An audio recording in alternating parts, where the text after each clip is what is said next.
the 75 League Championship Series with Marty Brenneman and Joe Nuxall.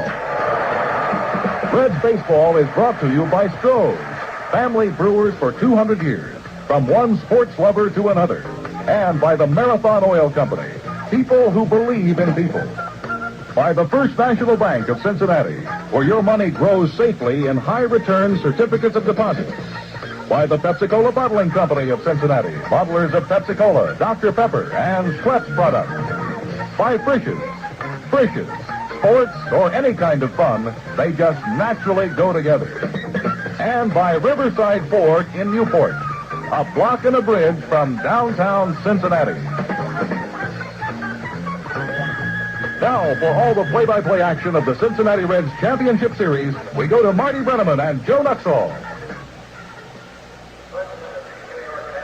Good evening, everybody. From Three River Stadium in Pittsburgh, Joe Nuxall and yours truly, Marty Brenneman, welcoming you to Reds Baseball. Tonight, the third game of the 1975 National League Championship Series. And for the Reds, of course, it'll be a bid to win this series in 3 straight games. Right-hander Gary Nolan, a 15-game winner during the regular season, will go for Cincinnati against rookie left-hander John Candeleria. We'll be back to take a look at the starting lineups in just a moment. If you're ready now, here's the way they'll line up tonight for the Cincinnati Reds. Leading off and playing third base, Pete Rose. Batting second at second base, Joe Morgan. Johnny Bench will do the catching and hit third. Batting fourth at first base, Tony Perez. George Foster will be in left field, batting fifth. Hitting number 6, the shortstop, Dave Concepcion. Ken Griffey will be in right field, batting seventh. Hitting eighth in center field, Cesar Geronimo. And pitching and batting ninth for the Reds tonight, right-hander Gary Nolan.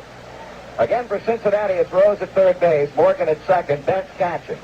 Perez at first, Foster in left field, Concepcion at shortstop. With Griffey in right, Geronimo in center field, and Nolan pitching. For the Pittsburgh Pirates, Danny Murtaugh not making any lineup changes whatsoever tonight, and that, of course, was indeed the speculation, although he's made a couple of changes in the order in which the Pirates will hit. The leadoff batter will be second baseman Rennie Stennett, and the Pirates are now taking the field.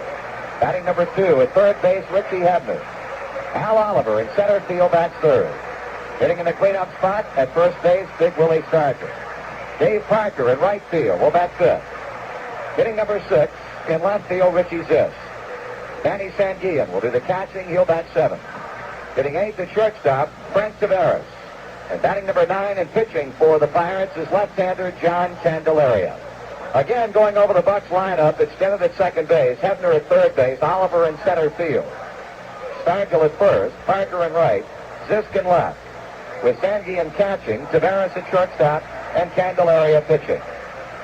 This broadcast is authorized under broadcasting rights granted by Cincinnati Reds Incorporated solely for the entertainment of our listening audience. Any publication, rebroadcast, or other use of the descriptions and accounts of this game without the express written consent of Cincinnati Reds Incorporated is prohibited.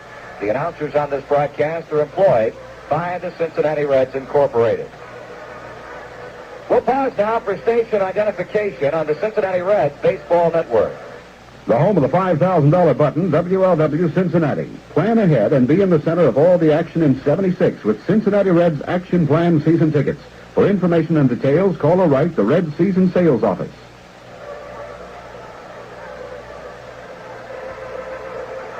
Rookie left-hander John Candeleria charged with the responsibility of trying to stave off 1975 elimination for the Pittsburgh Pirates tonight. And, Joe, this young man, at least outwardly, does not appear to be concerned at all about the pressure, but you have to feel he's got to look upon this game as a little bit different.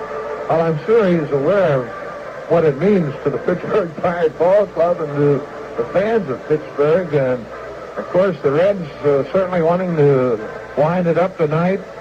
And I think the first couple of innings could be a big factor as to how John Candeleria fares. If the Reds can get through him early, why, it could be all over. But if he gets through a couple of innings and really calms down, why, he could be tough. The young man's a fine pitcher. He's had a fine year for the Pirates. And you got to give Danny Murtaugh an awful lot of credit. He said, I'm going with my 3 best, and Candeleria is one of the 3 best I have. Well, he's ready to go as he winds and delivers to Pete Rose. The first pitch is swung on and fouled off to the right, and the third game of the 1975 National League Series is underway. Rose in the series has been up a total of 9 times, has had 3 hits. As Joe mentioned, Candeleria has pitched very well for Pittsburgh, and in fact, he's pitched 2 pretty fine ball games against Cincinnati. His 0-1 pitch is taken up high as the count evens at 1-1. 8 wins and 14 decisions. After his call-up from the Pirate AAA Farm Club at Charleston, he posted an earned run average of 275 and had 4 complete games and 18 starts. The 1-1 is again fouled off by Pete, and Candeleria is out in front of the Reds' leadoff batter and a ball and 2 strikes. Joe Morgan is on deck. He'll be followed by Johnny Bench as the Reds try to sweep the Pirates after 8-3 and 6-1 victories at Riverfront Stadium. An off day yesterday in which the Reds worked out here yesterday afternoon and now trying to end it here in Pittsburgh tonight. Candeleria has a sign, his pitch, and Rose takes strike 3, a breaking ball on the inside part of the plate. John Candeleria punches Pete Rose out on strike 3 call. That'll bring up the second baseman Joe Morgan. This, of course, has been the man who has led the way. The 10 stolen bases the Reds have had in the first 2 games. He had 3 on opening day Saturday and then came back with a stolen base on Sunday. The Reds as a team and, well, as far as Morgan is concerned individually, have either tied or set a bunch of Major League Championship Series records. Candeleria delivers to Morgan, who takes the first pitch inside. In the Pirate infield defensively, Willie Stargell at first base. Rennie Stennett at second, Frank Taveras at shortstop, and Richie Hebner playing in at third. Check the outfield in just a moment. Now the 1-0 pitch to Joe Morgan is swung on and foul back. In left field, Richie Zisk. In center, Al Oliver. In right field, Dave Parker. Manny Sanguillen behind the plate. Candeleria, after striking out Pete Rose, is even against Morgan at 1-1 with Johnny Bench on deck. 21-year-old John Candeleria. 1-1 pitch, and that is taken for a strike. Son of Puerto Rican parents from Brooklyn, New York. An outstanding high school basketball player. Had 200 college offers, turned them down to go baseball, and so far it has been a very, very wise decision for him. He's ahead of Morgan. He kicks and he fires, and Morgan takes the breaking ball down and away as it evens at 2-2. Base coaches for Cincinnati, as always, at first base. George Scherger at third is Alex Dramus. The outfield, well, Oliver playing maybe a step or 2 toward right for Morgan. Joe, as a batter, has had a hit in 6 times up, but that, of course, does not tell the story. 2-2, strike 3 call, and Morgan Moore. Well, you can't get off to any better start than John Candeleria has gotten off to, with called strikeouts of Rose and Morgan, and now Johnny Bench. Buddy, we have to say this for John. He certainly shows no emotion whatsoever as to the value of this ball game. He has made 2 super pitches to both Pete and Joe to get him on call third strike. Had a fastball on the outside corner. Joe certainly knew it. Here's Bench now. He's been up 8 times, has had 1 hit. He swings and misses on the first pitch, and Candeleria really bringing it up there in a flat-out hurry. Frank Pulley calling balls and strikes. Billy Williams at first. Tom Gorman at second. Art Williams at third. The 0-1 to Bench, and that is taken outside. Along the left field foul line, John Kibler, and on the right field line is Andy Olson. 2 men out, nobody on. Bench 1 ball and 1 strike against Candeleria. Should Johnny get on, the inning would be extended for Tony Perez. Candeleria looking down to Sanguillen. He's ready. The 1-1 delivery is swung on and missed, and it's 1 ball and 2 strikes.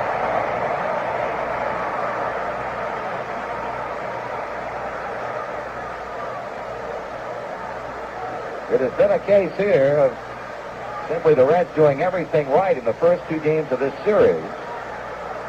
Bench strikes out swinging as John Candeleria has struck out the side. He got Rose and Morgan looking. He strikes Bench out swinging. And a simply spectacular beginning by the young left-hander for Pittsburgh. 3 up and 3 down. The Reds scoreless after a half inning of play with the Pittsburgh Pirates coming to bat.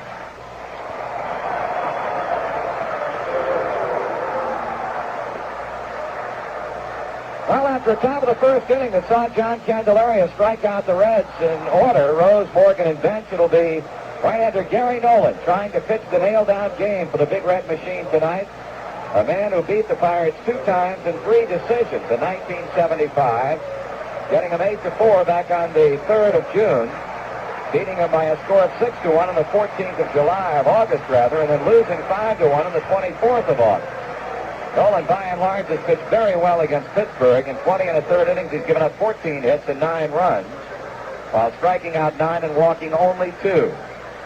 Rennie Stennett will lead it off for Pittsburgh. He has been up 9 times with 3 hits. Over the course of the year, batted .286 with 7 homers and 62 runs batted in. The pitch from Nolan is taken way outside and all the way by bench. Gary won 15. He lost 9 with a .316 earned run average. And if he's not the comeback player of the year in the National League, it's hard to say who would be. He's ready with a 1 over the plate. Stennett takes it inside, and the count goes to 2-0. Richie Hebner on deck. He'll be followed by Al Oliver. Should this game go to a 4th contest tomorrow night, it'll be Don Gullen against Jerry Royce. There's a strike to him, and it's 2-1. Reds would love to win it here and fly on back to Cincinnati, and of course wait the outcome of that Boston-Oakland series, which certainly could also end tonight. Swung on, a fly ball hit to right field. Kenny Griffey pounds the glove, and he makes the catch. 1 down. Talking about changes in the Pirate batting order with Gary Nolan pitching after the Pirates had seen 2 straight left-handers. Hebner moved from the 7th spot to the number 2 position in the Pittsburgh batting order. Barker going from 6 to 5, switching places with Richie Zisk and batting in the 7th spot tonight rather than Hebner is Sanguian, who hit number 2 in the first couple of games. Hebner, left-handed batter, takes the first pitch inside and low ball 1. Tony Perez at first, Joe Morgan at second, Dave Concepcion at shortstop, and Pete Rose at third base. While in outfield, a Foster left, Geronimo center, Griffey right. Bench hanging a sign for Nolan, the 1-0 to the 0-1 rather, as they call strike. Count even now at 1 ball and 1 strike to Richie Hebner. Boston and Oakland are underway. The Red Sox are scoreless in the top of the first at the Oakland Alameda Coliseum. That's Rick Wise against Ken Holtzman. Swung on and fouled back, and Hebner is behind in the ball, 2 strikes.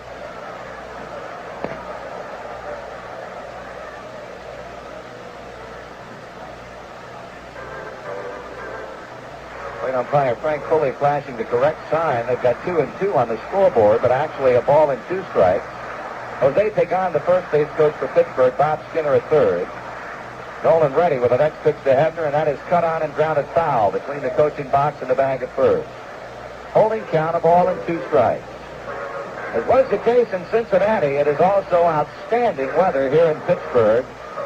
Over 70 degrees yesterday, the same today, a very comfortable evening at games beginning here tonight. Hebner behind, Nolan deals. Swung on, a line drive hit into right field for Richie Hebner.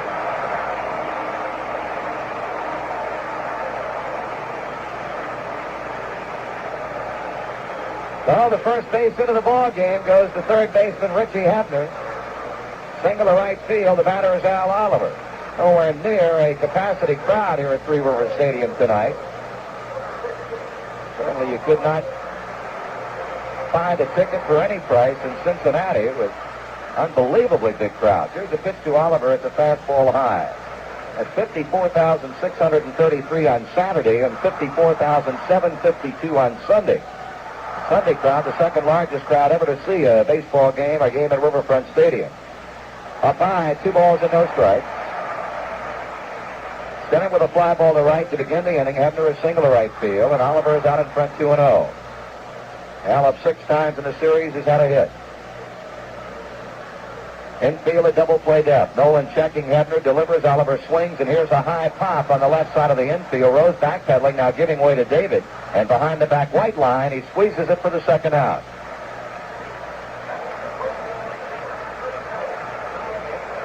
Two down for Willie Stargell.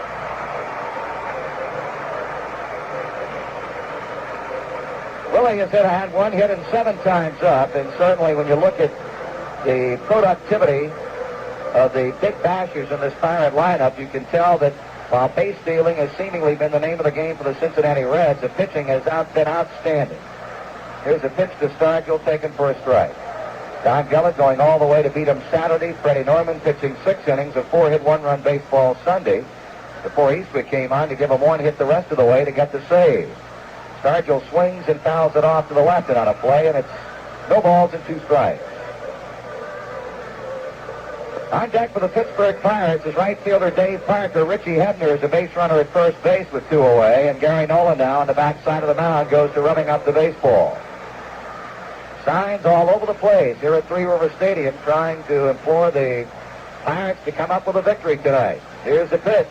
Swung on and missed. He got him. Stargell tried to check his swing but could not do it. So Nolan out of the first inning as the Pirates come away with nothing on a hit, and Hebner left at first base. And after 1 complete, Cincinnati nothing and Pittsburgh nothing.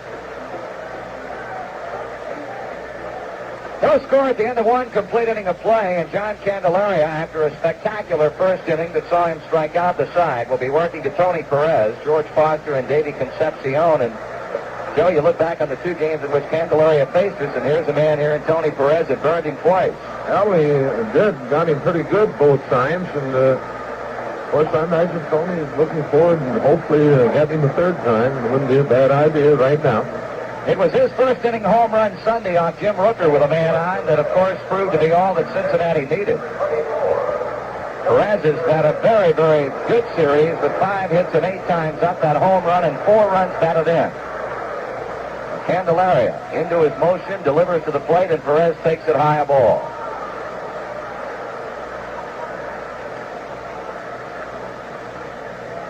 John Candeleria and Gary Nolan, you got a couple of guys that don't waste any time whatsoever out there. They get it right on. 1-0 pitch, swung on and fouled down the right side and out of play. Tony with 2 home runs against Candeleria, and each of them coming in the 8th inning with a man on. One here that won a game for Cincinnati. Or rather, one in Cincinnati that won the game 5-3. Here's his 1-1 pitch, swung on and missed. He challenged him with a fastball up and in. Then Tony got him in the 8th inning on a game here on the 22nd of August with a man on that sent the Reds out in front briefly before Parker and Hebner hit back-to-backers in the bottom of the inning off of Will McEnany to give the Pirates a 4-2 win. 1-2 pitch. Swung on and missed. Candeleria has struck out 4 consecutive batters.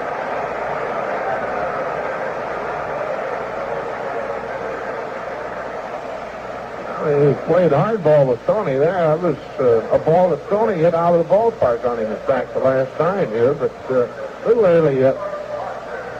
That'll bring up George Foster with 1 down. George has had 4 hits and 8 times in the series, all singles. During the year, batted .300 with 23 homers and 75 RBIs, and had a couple of home runs all in 1 game off Jerry Royce in a game that the Reds won in Cincinnati. Candeleria has fanned 4 pretty good hitters, Rose, Morgan, Bench, and Perez, and now will be working to Foster, who takes his time getting in there. Davey Concepcion on deck. Candeleria to the plate, and Foster swings and hits one into left field. There's Richie Zisk, and there are 2 quick outs.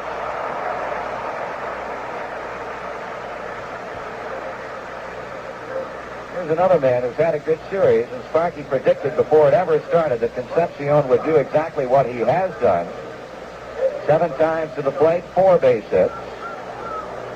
No homers, no runs batted in. Only 2 home runs have been hit so far in the 2 games, one by Don Gillett, his first ever professional home run Saturday, and then the home run by Tony Sunday. Candeleria deals to Concepcion. A strike is called. Fastball letter high. We're no score in the top of the second with 2 outs. Boston and Oakland have completed an inning, no score in that one. Swung on, fly ball, hit back into left field. Richie Zisk going back. It's going, a home run. Davey Concepcion has taken Candeleria deep to left field with 2 out here in the second, and the Reds have gone out in front 1-0. Well, the first Cincinnati hit, a long ball to left by shortstop Davey Concepcion. He gets a glad hand from Ken Griffey as he taps home plate, and the Reds have jumped out in front here in the second inning.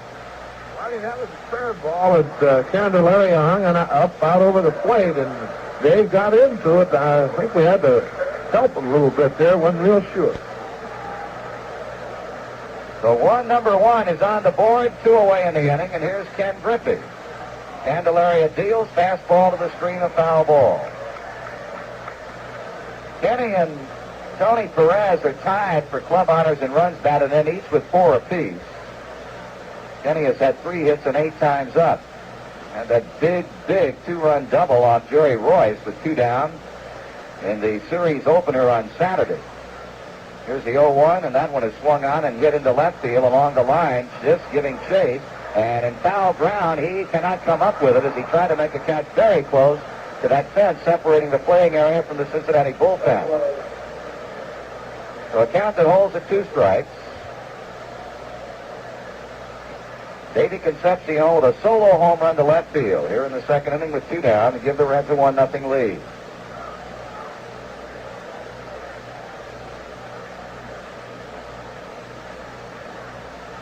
Griffey with a fine year in 1975 at .305 with 4 home runs and 46 runs batted in. Looking for his 4th league championship series base hit right here in the second against Candeleria with 2 away.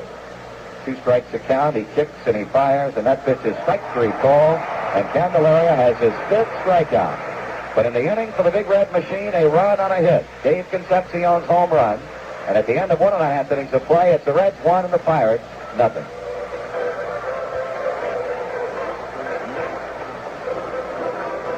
Cincinnati Reds finally gift shop and newsstand has a lot of brand new championship souvenirs saluting the 1975 Reds. Stop by on your next trip to downtown Cincinnati. Some of the new items include a ladies' charm, a men's tie tack, pennants, souvenir ashtrays, a beer bucket, T-shirts, buttons, the list goes on and on. 580 Gifts and News is located in the street-level lobby of the 580 building, corner of 6th and Walnut in downtown Cincinnati. The shop is open Monday through Saturday from 7:30 until 5:30. Stop by soon. Reds 1, Pirates nothing. Concepcion a long ball to left off Candeleria in the upper half of the second. Here's Dave Parker beginning inning number 2 for Pittsburgh, and Nolan's first pitch is well in on him for a ball. Parker has had no hits and 6 times up so far. He looks at a strike as the count evens at 1-1. On a particularly rough day on Sunday, going 0 for 4 and striking out twice as Freddie Norman tied him absolutely up in knots. Left-handed batter. A lot of power, had 25 homers during the year. 1-1 pitch is low inside ball 2, 2-1. Richie Zisk on deck, and then Manny Sanguillen. Pirates had a hit in the first inning, a single with 1 down by Hebner, but Oliver popped to short and Scargill struck out.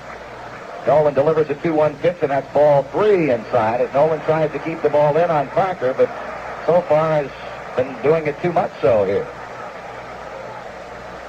Reds outfield pretty much straight away for Parker. Griffey extremely deep in right. 3-1 pitch is swung on, hit into right field. Griffey coming in. He will make the catch. Almost overran the ball as he retires Parker on the line drive to right field.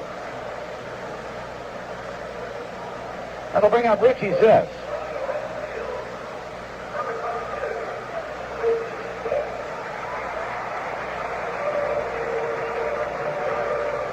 Just 3 hits and 7 times up. No RBIs for the Pirates in the first 2 games. Right-handed batters. Reds leading the Pirates 1-0 as we play baseball in the home half of the second inning. The pitch to Zisk, down and away, a ball.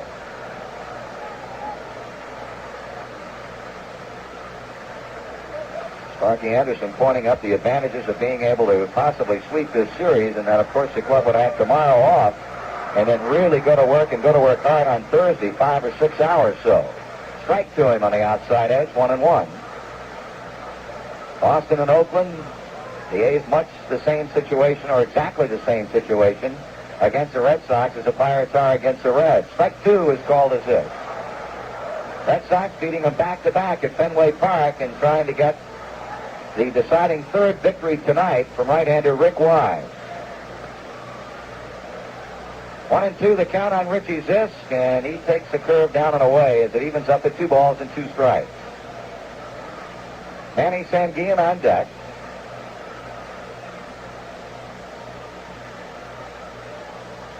Nolan into his motion. He pitches. Zisk swings and fouls this one straight back. 2 straight years now the Pirates have been here in the League Championship Series. Last year they lost 2 straight at home to the Los Angeles Dodgers. Went to L.A., won the first game out there, but then bombarded in the 4th game. Foul back, count holding at 2 balls and 2 strikes.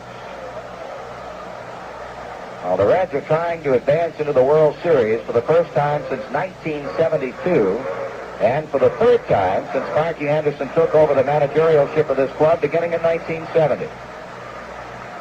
2-2 pitch on the way to Ziff. Strike three swinging. Nolan got him with a fastball, and Gary has his second strikeout. 2 down in the Pirates' second, and the batter will be catcher Manny Sanguilla. Manny much maligned by, well, I would say a large contingent of the news media covering this series over the fact that the Reds have stolen 10 bases, but Joe Morgan, of course, has led the charge and, of course, explained very, very emphatically that the Reds steal have been off the pitchers more so than they have off Sanguillan. Ball is outside to him. Manager Danny Murtaugh staying right with Manny for this third game, despite the fact that he hinted possibly at lineup changes, of which did not come off to any degree whatsoever. The Pirates with the same lineup. Swing and a miss. 1 ball and 1 strike. With 2 down, the base is empty in the home second. And a score of Cincinnati 1 and Pittsburgh nothing. Nolan deals. Sanguillan takes. Off the glove of Bench. It's ball 2 with a strike. Manny led the Pirates in hitting during the year with a .328 batting average, had 9 home runs and 58 runs batted in. Frank Tavares, the number 8 batter and Pirate shortstop, standing on deck. Nolan looking down to get the sign from Bench. 2-1 to Sanguillan. Swung on fly ball right field, curving toward foul ground. Griffey giving chase, no play as it hits down into the Pittsburgh bullpen. Talking about bullpens, it was interesting, somewhat of a controversy here yesterday. Sparky Anderson feeling like the front slope of the bullpen and the Reds bullpen, the mound was somewhat flatter than the mound on the playing field. They went through measurements with the ground screw here and everything. Curve misses down and outside, and Gary Nolan has gone a full count to a Pirate batter for the first time tonight. Marty, what happened, of course, yesterday, the mound on the bullpen, there's 2 of them together, and it shows a little different light on the thing. It's the one out here in the playing field, of course, by itself, and it really does look much higher than the ones in the bullpen, but I found out that the drop-off was the same. Sanguillan fouls back the 3-2 pitch, so Gary cranks it up again as he delivers, and Sanguillan hits a very high pop into shallow left field. Davey back, Foster in. Foster calls, and the side retired. Pittsburgh got an order in the second, and after 2 quick innings of play, the Reds 1, the Pirates nothing. We'll pause now for station identification on the Cincinnati Reds Baseball Network. The home of the $5,000 button, WLW Cincinnati. The Cincinnati Reds 580 gift shop is full of brand new souvenirs saluting the Reds' 1975 champions.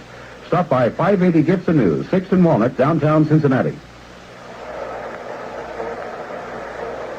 We move into the top of the third. It's 1-0 Cincinnati, and Cesar Geronimo will open it up against John Candeleria. Here to call the action for you, Joe Nuxall. All right, Marty, the Chief looking for his first hit in the championship playoff series. He's driven in 1 run. Reds leading at 1-0. A run coming on a Dave Concepcion home run in the second inning with 2 outs. Candeleria has struck out 5 in the first 2 innings.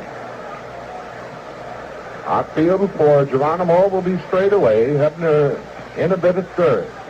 Candeleria into the wind, and his first pitch to the Chief is in for a called strike. Geronimo on the year hit .257 with 6 home runs and 53 RBIs. Candeleria's 0-1 delivery. Geronimo swings on it and fouls it off the mid of Manny Sanguillan, and quickly Candeleria out in front 0-2 to Geronimo. It'll be Geronimo, Nolan, and Rose here in the third inning. Candeleria has the sign from Sanguillan, winds and delivers. Out, that's 3 ball. He gets the outside corner with a fastball, and he's knocking him off. That's 6 now in the first 2 innings plus. With 1 away, Gary Nolan at the plate. Gary, on the year, had 12 hits and 68 times to the plate. Drove in 7 runs, and Gary with a .176 batting average. Rose on deck. Candeleria to the plate, and Nolan takes it a strike on the inside corner. John Candeleria trying to keep the lights glowing here in Pittsburgh. Right now it trails 1-0. The 0-1 delivery, and Nolan takes it high. Count evens 1-1.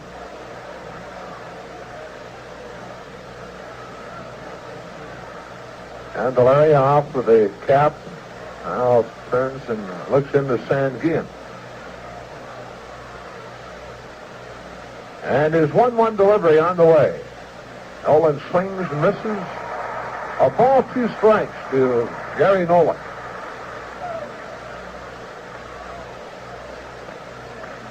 Outfield around to the right for Gary. As Candeleria is back to the plate, swung on and missed. Strikeout number 7. John Candeleria with 7 strikeouts in the first 2 2/3 innings, and that brings Pete Rose to the plate. Pete was called out on strikes, leading off the game. Pete, of course, on the year hit .317 in the championship series. Pete has had 3 hits. Has scored 1 run. Candeleria delivers, and Rose swings and sends a foul down the right side and well back into the seats.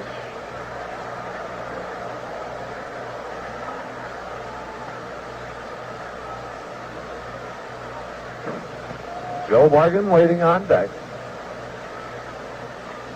Play Pete around to the right in the outfield. The 0-1 delivery. Taken high and outside. Count evens 1-1. Oakland, after 1 inning, no score. And Holtzman and Reggie Cleveland in that one. Or Rick Wise, rather, for Boston. 1-1 on the way. Swung on, chopped foul at the plate. Count of ball, 2 strikes now to Pete Rose. And we got a charged up crowd here tonight at Three Rivers.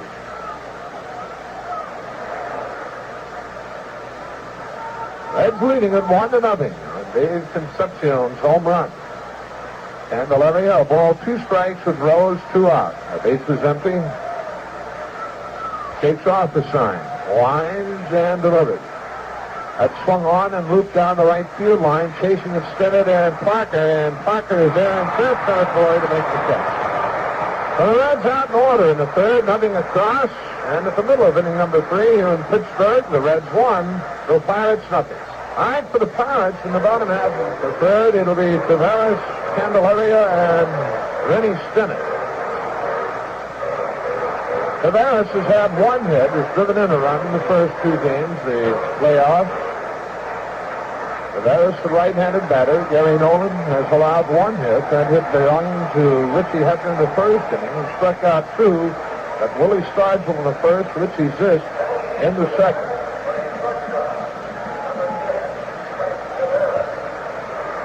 Rose in at third base as Nolan winds and delivers. Tavares takes it low ball. Frank for the year hit .212, drove in 23 runs. That's lead 1-0. Nolan back to the plate. That's taken a 12 strike on the outside corner, and the count evens 1-1.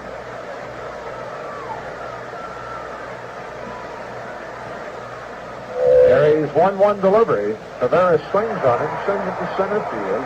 Geronimo drifting back and to his left makes the catch, 1 away.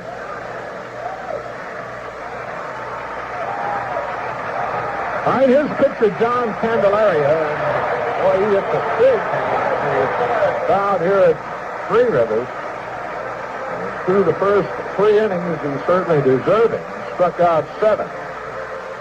Candeleria hit .140 this year, drove in 2 runs. He swings on the first pitch and fouls out of play. Candeleria, left-handed batter. Outfield well around to the left for John. Nolan's 0-1 delivery. That's strike 2 call at the knees. Gary quickly out in front, 0-2 to Candeleria. Rennie Stennett waiting on deck. Nolan has his sign, and his 0-2 pitch is swung on and missed. Bench tags him as he traps the ball, and Nolan has his third strikeout, threw away, and Rennie Stennett to the plate. Stennett in the first inning hit a fly ball to Griffey in right field. Stennett on the year, a .286 batting average with 7 home runs and 62 RBI. Nolan works, Stennett takes, strike one call. Gary up to this point very sharp. Going good, the 0-1. Breaking ball way outside. Count evens the ball with strike.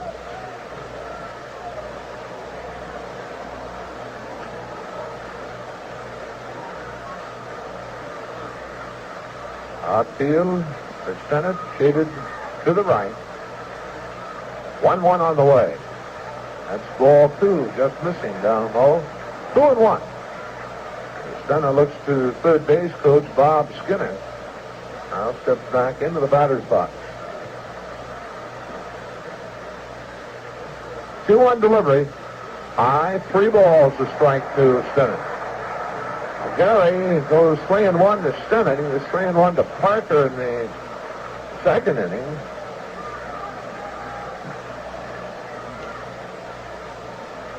Three-one delivery. Swung on, hit well to center field. Now drifting back is Geronimo. He has room on the warning track, in the middle of the warning track. He makes the catch.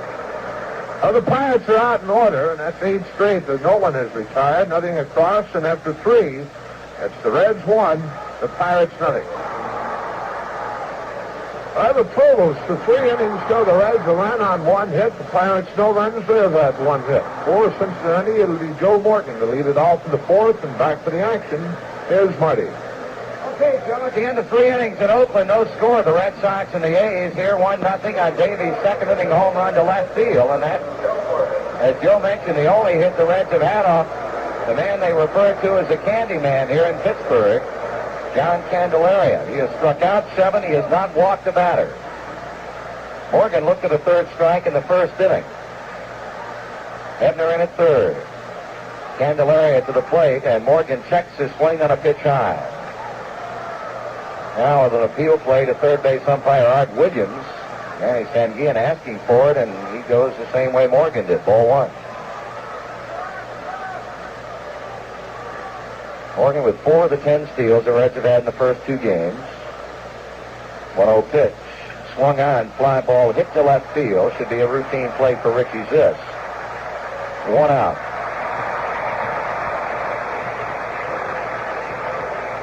We'll bring up Johnny Bench, who struck out swinging in the first. Morgan has 4 steals, Ken Griffey 3, Davey Concepcion 2, and George Foster with 1. Here's John now. 1 down, nobody on. Candeleria with a look in to Manny Sanguillen. Outfield pull well around toward left and deep. Candeleria still looking out of the motion. Bench takes the first pitch, a ball low.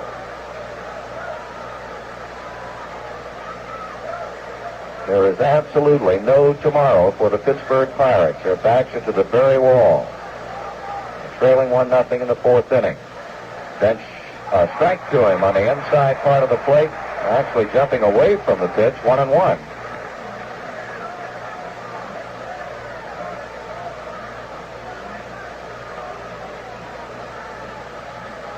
Now the 1-1 offering swung on and fouled straight back, and that'll be out of play. 1 ball and 2 strikes.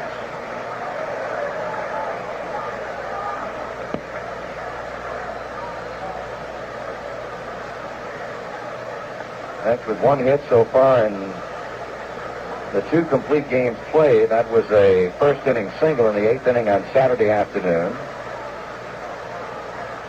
He's behind here to Candeleria. The pitch on the way, and the fastball is up high. Ball 2, 2-2.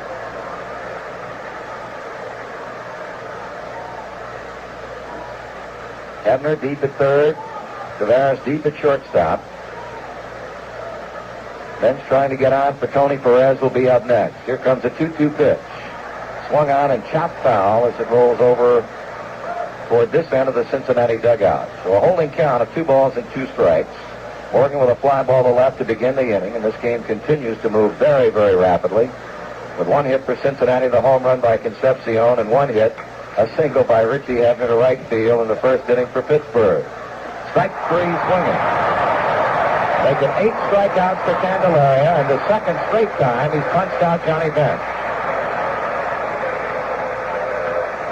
The way this young man is pitching right now, you have to feel he's well on the way to a League Championship Series record. He has already set a new National League record with the 4 straight strikeouts in the first inning, and equal a League Championship Series record for the Major League. Joe Coleman struck out 4 batters for Detroit back in 1972.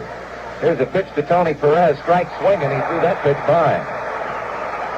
Perez struck out in the second as a leadoff batter.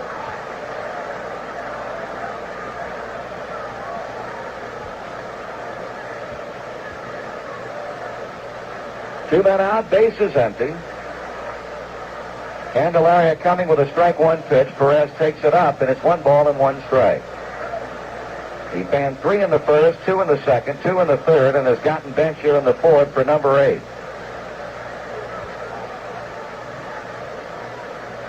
Perez steps away, now back in.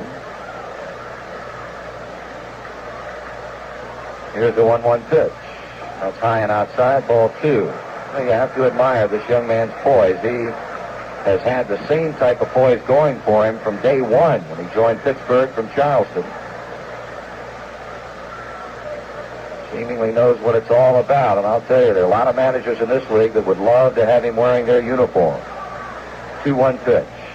Swung on and hit to right center field and hit well. Parker going back. He's there. He makes the catch, and that's the inning. The Reds are up and down in order for the 3rd time in 4 innings, and after 3.5, Cincinnati 1 and Pittsburgh nothing.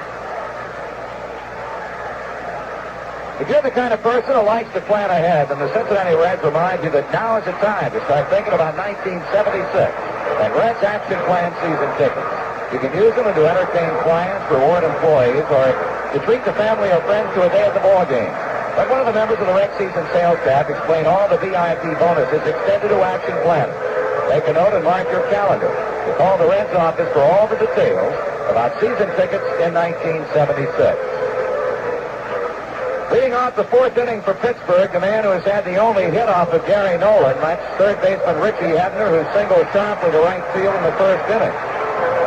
Since that time, Nolan has retired 8 straight. Cesar Geronimo running in from center field and bringing a frisbee with him that apparently was pitched out of the center field seats. That's going to be taken onto the Reds dugout. Joe mentioned, very, very vocal crowd and very enthusiastic crowd here tonight, trying to spur the Pirates on to a victory that would keep them in this series. Richie Hebner now with 3 hits and 8 times in the set. Here's a pitch to him from Nolan, taking a ball high. 7th on the Pirate all-time home run list, and a big month of June this season with 10 homers and 21 RBIs. 1-0 to the plate, swung out and missed. 1 ball and 1 strike. Morgan behind the back line at second, playing deep for the left-handed batting Hebner. Al Oliver, Willie Stargell to follow. Hebner swings and fouls this one out of play. It's a ball and 2 strikes now. A run on a hit for Cincinnati, no runs, 1 hit for the Pittsburgh Pirates. They're in the home half of the 4th inning.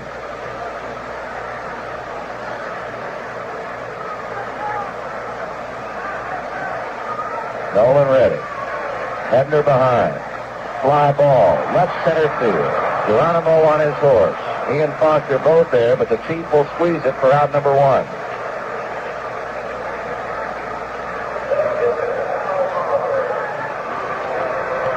Oliver popped out to Davey Concepcion in the first inning.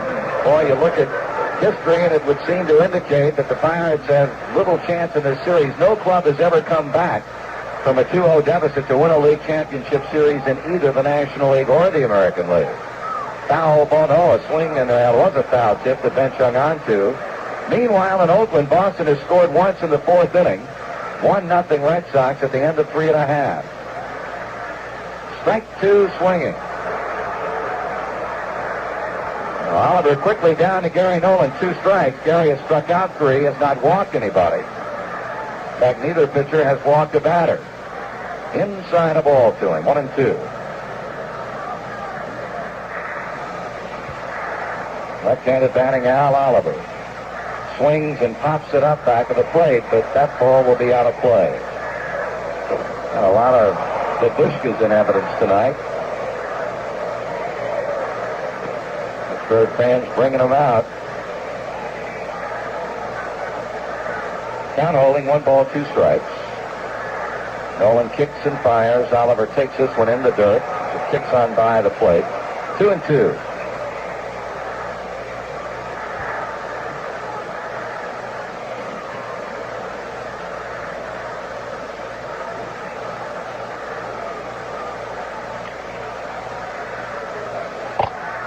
Nolan has a sign from bench. Oliver with a fly ball to center field. Geronimo coming in, still on the run, tracking it, waiting, 2 out. The 2 fly balls to center field in the 4th inning, and now Willie Stargell, who struck out swinging in the 1st. I'd like to sing along our best of Reds fans listening tonight in Huntington, West Virginia on WGNT, in Fort Wayne, Indiana on WLYV, and in Louisville, Kentucky on WXVW. 2 down, bases empty, Pirate 4th, Reds 1, Pittsburgh nothing. Here's a pitch to Stargell. He swings and he misses.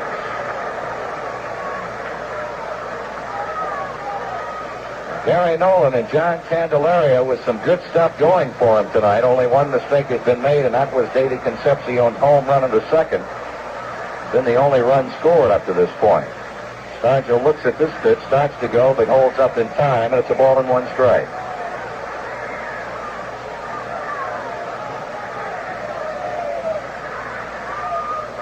Nolan bringing it. Stargell swings, pop up, third base side foul ground. Rose coming over, and it'll be back about 10 to 12 rows.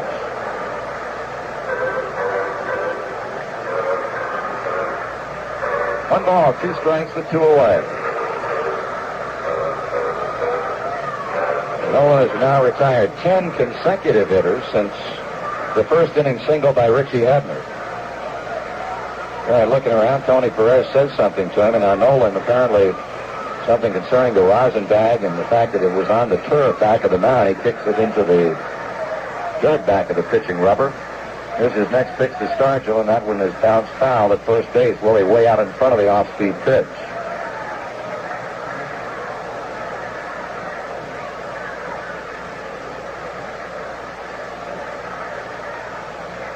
Gary Nolan, all business.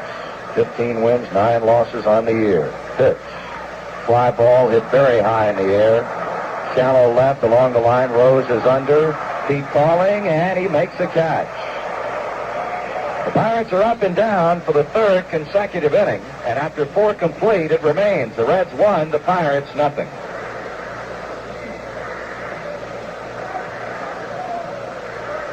Here at the top of the 5th inning for Cincinnati, it'll be George Foster who'll lead it off against John Candeleria, then Davey Concepcion, and then Ken Griffey.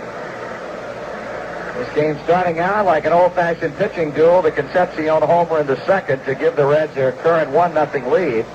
Candeleria, not letting that shake him up one iota, has rolled along since that time, has set down 7 batters in a row, and of the 7, he has struck out 4. Foster 0 for 1, a fly ball to left field in the 2nd. He was the first man to make contact against Candeleria after he had struck out the first 4 batters to face him in the game. Foster now 4 for 9 in the series. Marky Anderson not making any changes at all in his lineup. Well, he shouldn't after the way this club has played in Cincinnati. And, of course, as we mentioned, after much speculation, Murtaugh went with the same 8 people. First pitch is fouled away. Well, they've completed 4 in Oakland. It's still the Red Sox 1, the A's nothing. Manager Al Dark bringing Kenny Holtzman back after he pitched and lost the first game 7-1 at Fenway Park Saturday. 1 strike pitch. Just down low and inside. 1-1. Foster really coming into his own in 1975 after getting the opportunity to play on an everyday basis from May third on, day from which Pete Rose came in from left field to third base. 300 at 23 home runs and 75 runs batted in. Candeleria even with him, 1-1 pitch. Swung on, fly ball again, looped to left field. In is Richie Zisk, and that's out number one. Fastball up.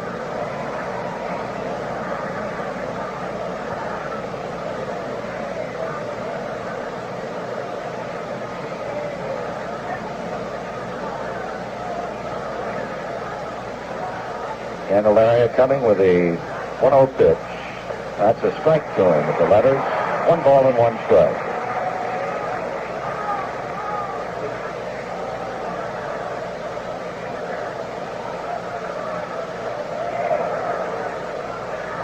Oliver playing a couple of steps toward left center field. Swung on and lined down the right field line, but a foul ball. That hitting into the Pirate bullpen. Game, as far as the Pirate pitching is concerned, in direct opposition to the first game, where the Reds were able to get people on early and pretty much score early, although we had to come from behind Saturday after Pittsburgh put the first 2 runs on the board. Candeleria with no walks up to this point, and really pitching himself a fine game. He delivers.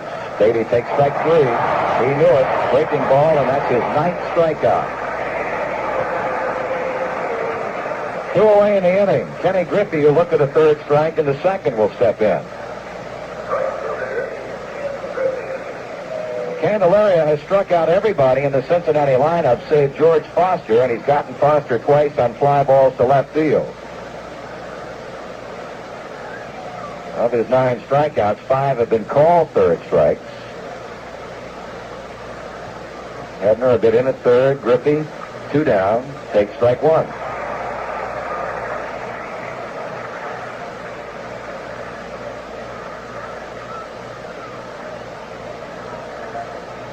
Left-hander against left-hander.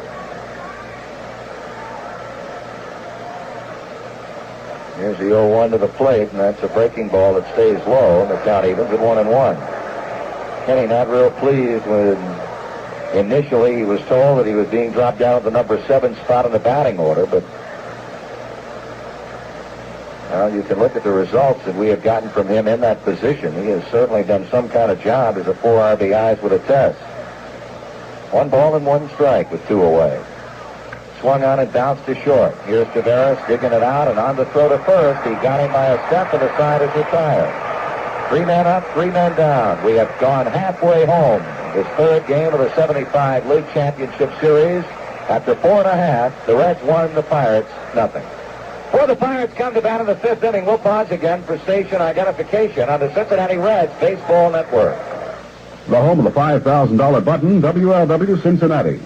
Reds Line, the Cincinnati Reds baseball talk show, will be back again this winter on WLW. Tune Reds Line every Monday night at 7:05 starting October 27th. Well, a murmur of anticipation going through this Three River Stadium crowd as Dave Parker strolls plateward to begin inning number 5 for the Bucs. He had a line drive to right in the 2nd inning. Here's his pitch, and the ball is hit in the air to left field. Foster heading toward the foul line, pulls up short and puts it away. And I'll tell you, there have been no tough defensive plays up to this point. They have all been routine for both clubs. Well, I think, Marty, the thing about both pitchers, they're making good pitches, and of course, John Candeleria with an exceptionally fine fastball, and Gary's control, as we pointed out, has just been near perfect. He's been putting the ball exactly where he's wanted it. Here's Richie Zisk, a line drive into left center field. That's a base hit.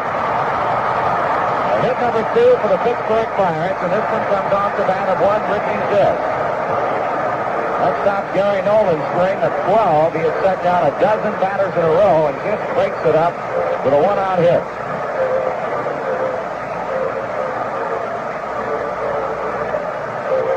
Danny Sanguillen, the batter, hit a fly ball to left field his first time up.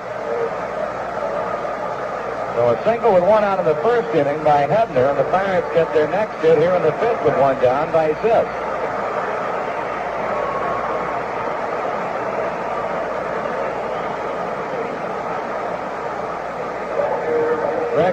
has gone down to the Pirates bullpen, apparently to begin loosening up, so we could possibly see a pinch hitter for the Pittsburgh Pirates here in the fifth inning should Manny Sanguillen get on and pose a Pittsburgh threat. Just leading. Here's a pitch, swung on and fouled away.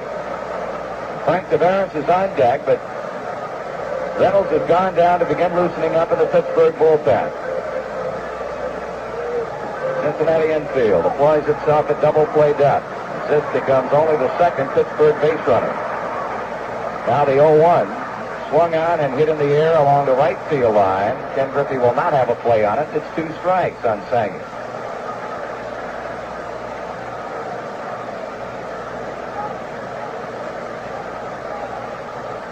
Right umpire Frank Pulley dusting off home plate, and now Sanguillen requesting and getting the pine tar rag from the Pirate bat boy.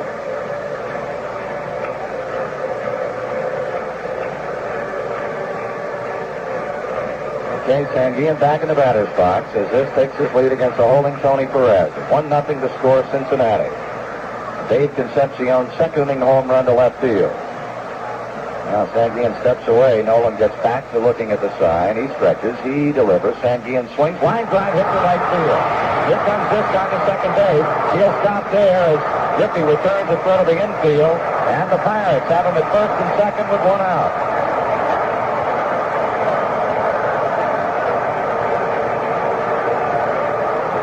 Well, the Pittsburgh Pirates trying to get back in it here, down by a run, and apparently Frank Tavares is going to be lifted.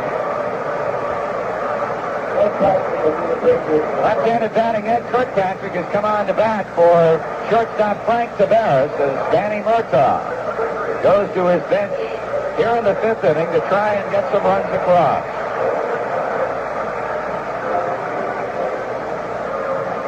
Marty, you can't blame Danny right here because the way this game is going, you got to try to take advantage of every opportunity that presents itself to score a run, and this is by far their best shot in the ball game. And of course, Kirkpatrick, a left-handed batter, but likes to little 4-6-3 here. Kirkpatrick been up one time as a pinch hitter in this series, and that was in the 7th inning Sunday when he popped out to Joe Morgan. During the year, and hit .236 with 5 homers and 16 runs batted in. So he's coming on to hit for Frank Tavares with Zisk at second. That's the tying run if the Pirates can get him home. And Manny Sanguillen at first. They've earned on back-to-back base hits. Left-handed batting Ed Kirkpatrick now stepping in. Nolan looking around. Now looking into bench who hangs the sign. The stretch to pitch. Swung out and fouled straight back. Oakland has made a pitching change. Jim Todd has come on in relief in the 5th inning. So Kenny Holtzman is out of there in his second start in 3 games, and now some activity underway in the Reds bullpen. Clay Carroll is up and throwing.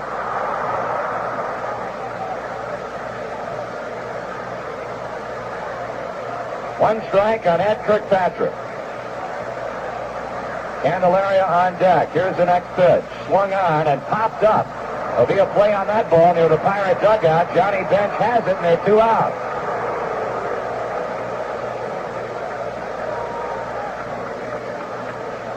So Kirkpatrick with a pop-up to Johnny Bench over by the Pirate dugout, and now it'll be John Candeleria trying to help his own cause. He struck out swinging his first time up in the 3rd inning.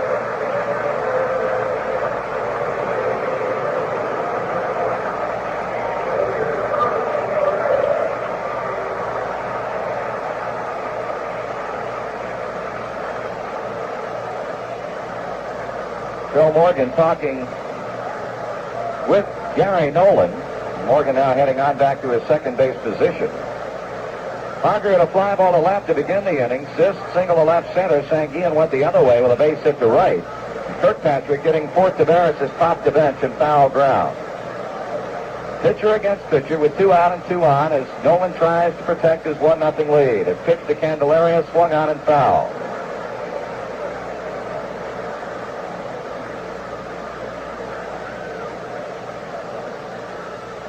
Gary now throwing in the baseball and getting another one from plate umpire Frank Pulley. Oakland's made another pitching change. Paul Lindblad has come on. So Boston apparently was something going in a big way in the 5th inning. Swung on and foul at the plate. It's 2 strikes.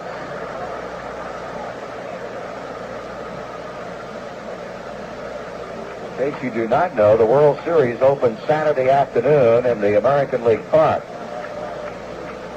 Saturday and Sunday games there, and then they go to the National League City Tuesday, Wednesday, and Thursday nights of next week. Off day next Friday, and then should games 6 and 7 be needed, they would again be in the American League City. No balls, 2 strikes. Nolan deals to Candeleria. He just got a piece of the ball, and Bench was not able to hang on. Thankfully, he had given the strikeout sign, but it was in and then out of John's glove. So the count stays at 0-2.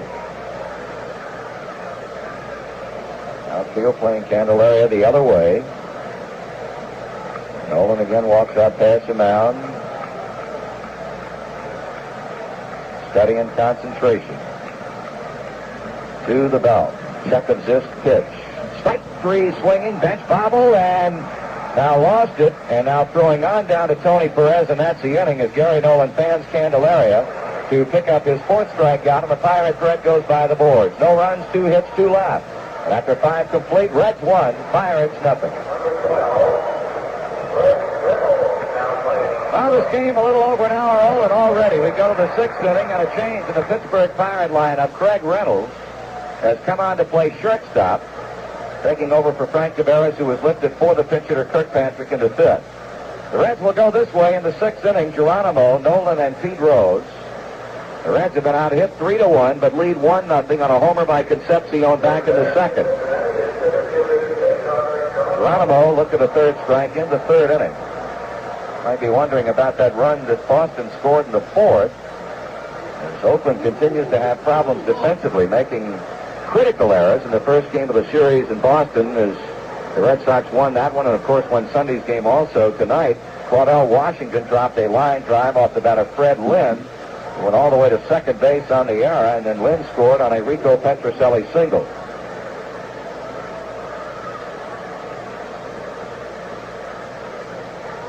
Candeleria, Geronimo. Left-hander with a motion, his pitch on the way to the plate and taken for strike 1.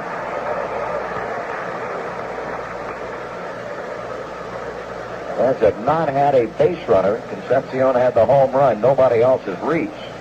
Ken Griffey's ground out as a final out in the 5th. The first ball hit on the ground. Strike 2 is called as he gets it over on the outside edge. And really can't make any better pitches than Candeleria has made in this game. And just about the same thing as far as Gary Nolan is concerned. 0-2. Misses outside and high. Ball 2 strikes to Geronimo. Chief has been up now a total of 7 times without a hit, although does have a run batted in on the sacrifice fly. They'll make it 4-0. Boston over Oakland as the Red Sox score 3 times in the 5th inning.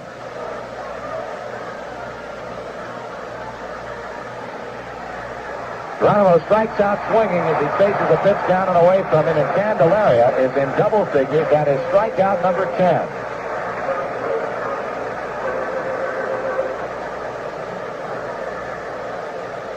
Gary Nolan struck out in the 3rd. So Boston 4, Oakland nothing as the A's bat in the bottom half of the 5th inning.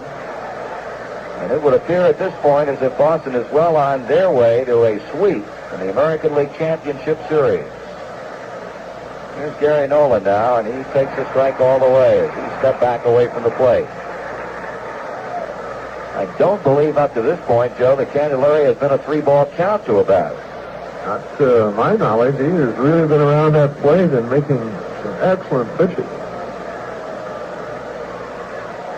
Strike 2 call to Nolan.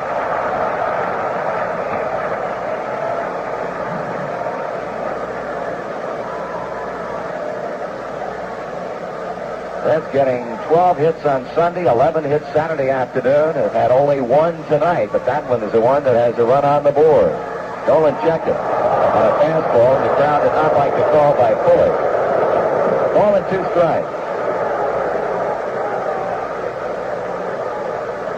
Clay Terrell, who had been throwing in the Reds bullpen in the last inning, of course, now has set himself down. Candeleria looking for his 11th strikeout as he delivers and gets it as Nolan swings and misses.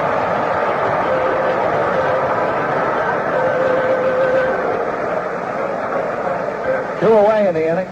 Go back to the top of the batting order for Pete Rose, who has struck out and a fly ball to right field.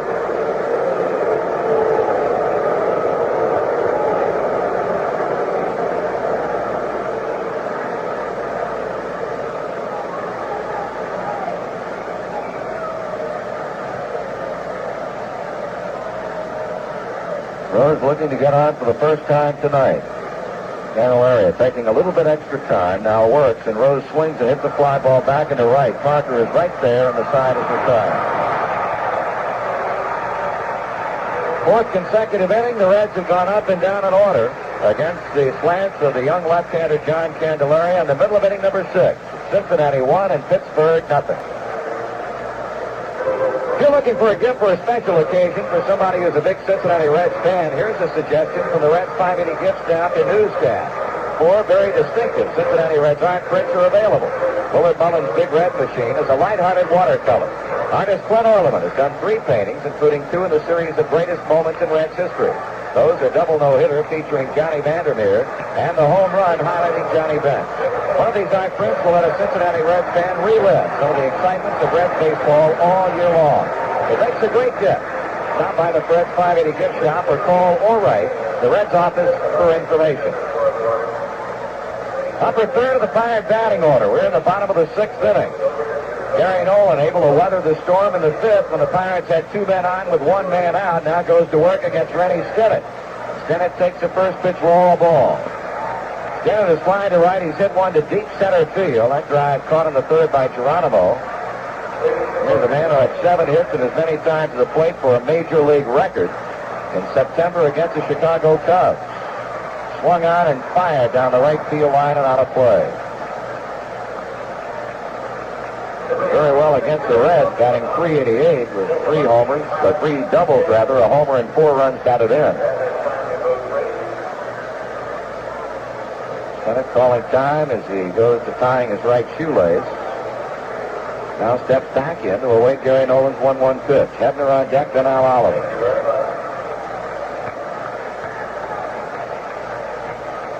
Pitch on the way. Stennett swings, fly ball right field, and again this will find its way to the Pirate bullpen. 1 ball, 2 strikes. Pirate hits off the bats of Hebner in the 1st, and 5th inning singles by Richie Zisk and Manny Sanguillen. Only Cincinnati hit a 2nd inning home run by Dave Concepcion. Nolan ahead of the Pirates' second baseman. Sanguillen swings, ground ball short. Concepcion has it. He throws to Tony and there's 1 down. Tell you, defensively, it has been an outstanding series. So much was said about the Pirate defense coming in, but Pittsburgh has played errorless baseball through the first 2 games. No errors charged against either club in this one. The only error has been one against Concepcion in the Sunday afternoon game, an error charged to him on an overthrow of first base on an attempted double play. Hebner 1 for 2, base hit, fly ball. Swing and a miss.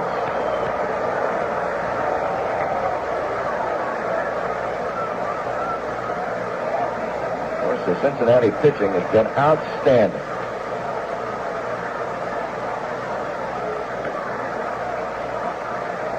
Gary with a 1-strike pitch. Hebner takes the ball low and inside. It's 1-1.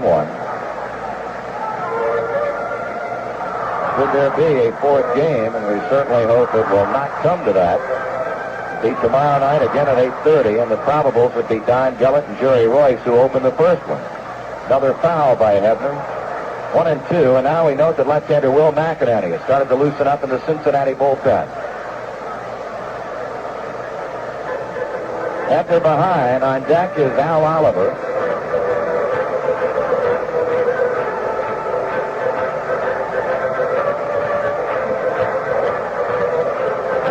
Hebner away from the plate and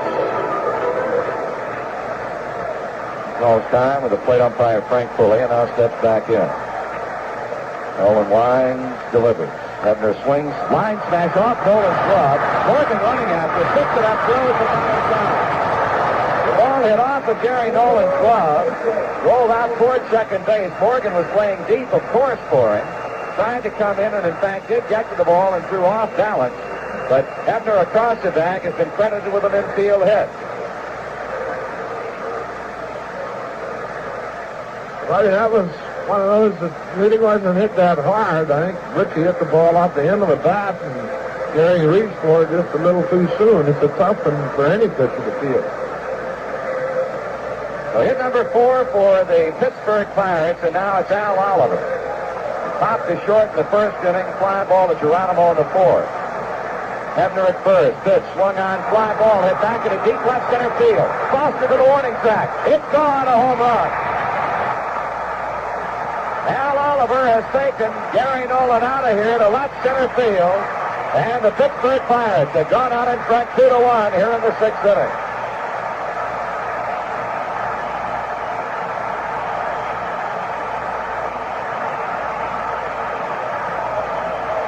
That's the first Pittsburgh homer in this league championship series, and it is a big one, because that one has sent the Pirates out in front by a run. Marty, that's the second home run that Al Oliver's hit off Gary Nolan this year, and both of them have gone the same way, in the same spot, and same pitch. The fastball down and away, and Oliver hit the ball hard. There's no doubt about it. It looked like Foster might have a chance, but it got out there pretty good. That brings up Willie Stargell. He swings and fouls the first pitch. Well, we played comeback baseball in the first game. We'll have to do it here tonight. 5 hits now for the Bucks, and a big 2-run homer to left center by Oliver to put him out in front 2-1. Stargell checking his swing. It's a ball, and it's 1-1. Stargell has struck out. He's popped to third, and now the Pirates have had 2 hits in each of the last 2 innings off Nolan. Stargell with a foul ball back. Ball and 2 strikes to him.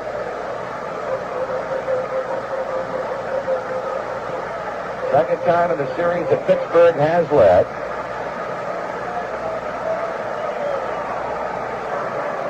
Reds came back Saturday after spotting him 2 in the second to win that one going away 8-3. Here's a 1-2 pitch.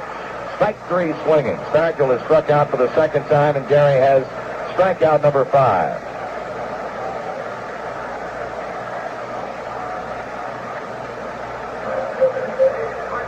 Now Parker, hitless in 2 times up. He's line to right, he's fly to left.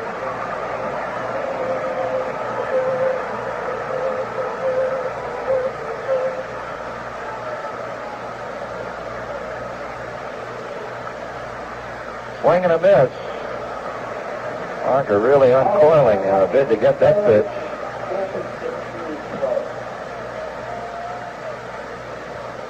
Pittsburgh 2, Cincinnati 1. We got a homer from Concepcion in the second. They've got a 2-run blast from Oliver here in the sixth inning. Here's a fly ball hit well into left center field. Geronimo and Foster. Foster it is, and that's the third out of the inning. Most productive 6 for Pittsburgh. 2 runs, 2 hits. As we go to the 7th inning, it's the Pirates 2, the Reds 1. Well, we got to go to work. We've had only 1 hit through 6 innings off Candeleria, who now is out in front of this game by a score of 2-1, thanks to Al Oliver's home run. We've got the big guys coming up in the 7th inning here to tell you about it and call the 7th once again. Here's Joe. Hi, Monty. Joe Morgan, Johnny Bench, and Tony Perez in the 7th inning for the Reds. They trail now 2-1. John Candeleria has struck out 11, has allowed just 1 hit through the 6th inning. A 1 hit, Dave Concepcion's home run in the 2nd inning with 2 outs. Joe Morgan up for the 3rd time in the ball game was called out on strikes in the 1st inning. Hit a fly ball to Zisk in left field in the 4th. The Reds now need 1 to get even with them. Blake Carroll throwing in the Reds bullpen. No activity in the Pirate pen. Candeleria winds and delivers, and Morgan takes it high and inside the ball. Boston leading the Oakland A's 4-0. At Oakland, here the Reds trail 2-1, 7th inning. Candeleria the 1-0. Morgan bunts and fouls, and it's 1-1. Joe trying to push one third base side. A ball to strike. All three of the runs produced in the ball game have come on home runs. The Pirates have had 5 hits in the game.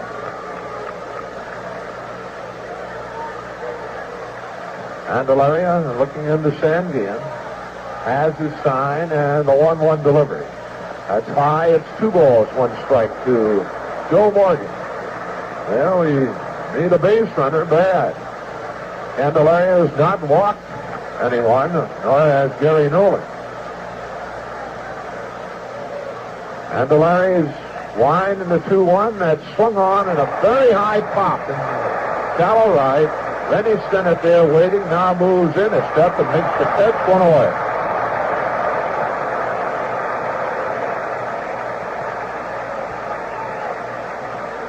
Now with 1 down, that brings Johnny Bench to the plate. John has struck out both times up tonight. Went down swinging in the first inning, again in the 4th.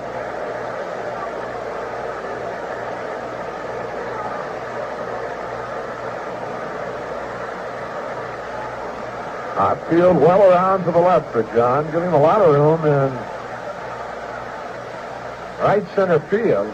Candeleria delivers, that swung on and popped foul. Backing out of play, 0-1.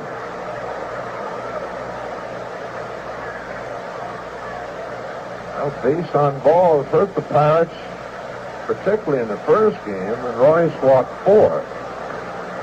Pirates walked 2 in the second game. Candeleria has not walked anyone during the third game. As Ben swings and misses a fastball, it's 0-2. Down is struck out 6 times in the championship series. Candeleria out in front, 0-2 to Bench. A wind to pitch. Swung on and fouled, straight back and out of play. Now holding 0-2. Pirates leading at 2-1.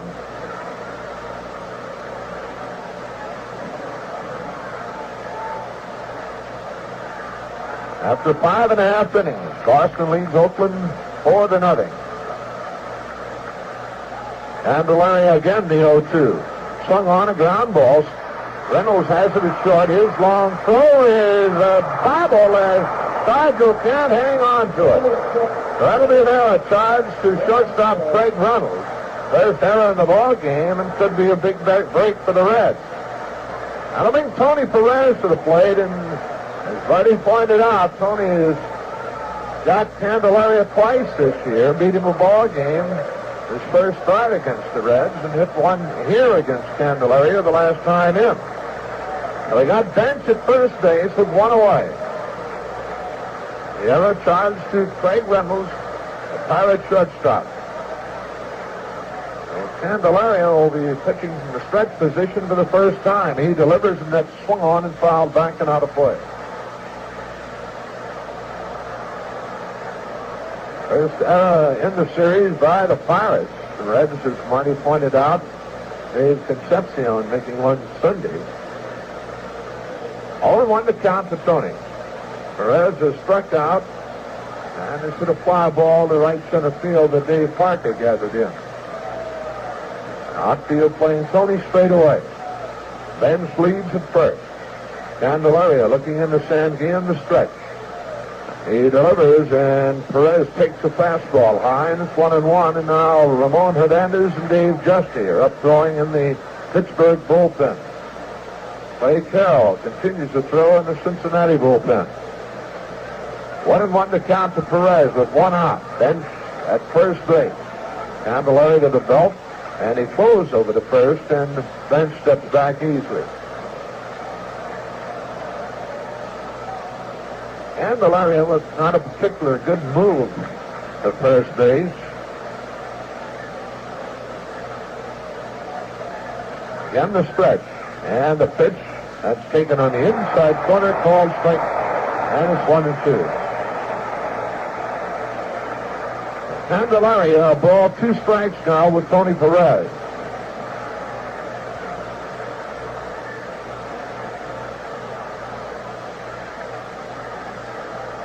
Bench leads at first. The stretch. And the 1-2. Swung on and missed. That is 12 strikeouts for John Candeleria, and what a job he is doing. Right now, Wopars for station identification. This is the Cincinnati Reds Baseball Network. The home of the $5,000 button, WLW Cincinnati. Artist Clint Orleman has captured Johnny Bencher's playoff homer of 1972 on canvas, and prints of the home run are available at 580 Gibson News. For more details, call the Reds office.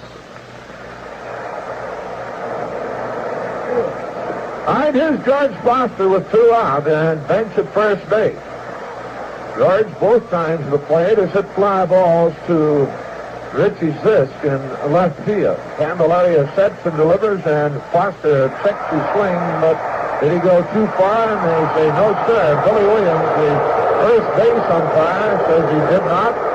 Oh, it's 1 ball, no strikes, and now Willie Stargell goes over to the mound to say something to John Candeleria. Thankfully, immediately checked with Billy Williams, the first base umpire, and Williams put out both hands, saying, no, sir.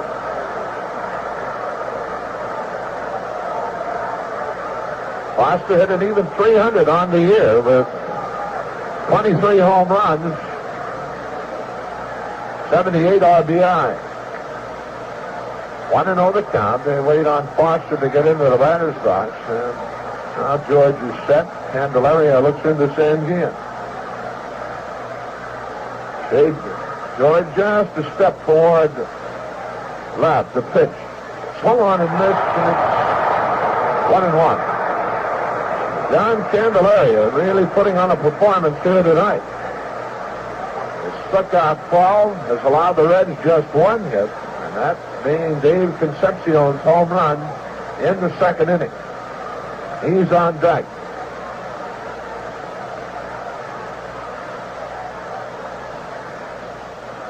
Candelaria slowed down a bit, mostly because of Foster. Here's 1-1 delivery. Bench goes. The pitch is taken to throw to second, and it's not in time. And Bench is 12 to 12, and the ball's into right center field, and Bench will go in easily to third base. Sanguian's throw gets through the shortstop, Craig Reynolds, and Bench is 12 for 12 this year in stolen bases. He moves on to third base on a throwing error charged to Manny Sanguian. Count 2 balls, 1 strike to George Foster. John, very successful in stealing bases this year. 12 for 12 now. For the 2nd error in the inning by the Pirates. Well, it's a base hit right now. Candelaria will take the windup now with Bench at third base. John edging down the line as Hebner bluffs him back. Now Candelaria winds and Foster backs away from the plate. Justian Hernandez still throwing on the Pittsburgh bullpen. Clay Carroll has stopped throwing down in the Reds bullpen. I think Clay is ready to go if needed. Concepcion on deck with 2 outs. 2-1 the count. Now Candelaria delivers, and Foster swings and fouls to the screen, and the count evens 2-2. Oh, a lot of pressure on a rookie, and to this point, he has really come through in magnificent fashion. Boy, he has pitched the ball game, but not out of trouble yet. Candelaria taking his time. He's still looking in, and now Foster asks for time as he backs away from the plate. 2-1, Pirates leading. Al Oliver's 2-run homer in the 6th inning over the fence in left center field with Richie Hebner on. All right, now the 2-2 on the way. High and outside with the fastball, and a full count for the first time in the ball game on George Foster that Candelaria has gone 3 balls, 2 strikes. Bench at third base.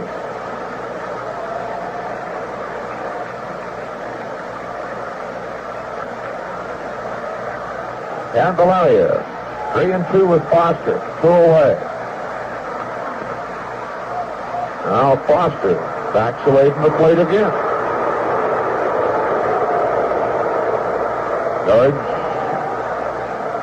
Back in now, and again Candeleria looks to Sanguin, his catcher, and George again backs away from the plate.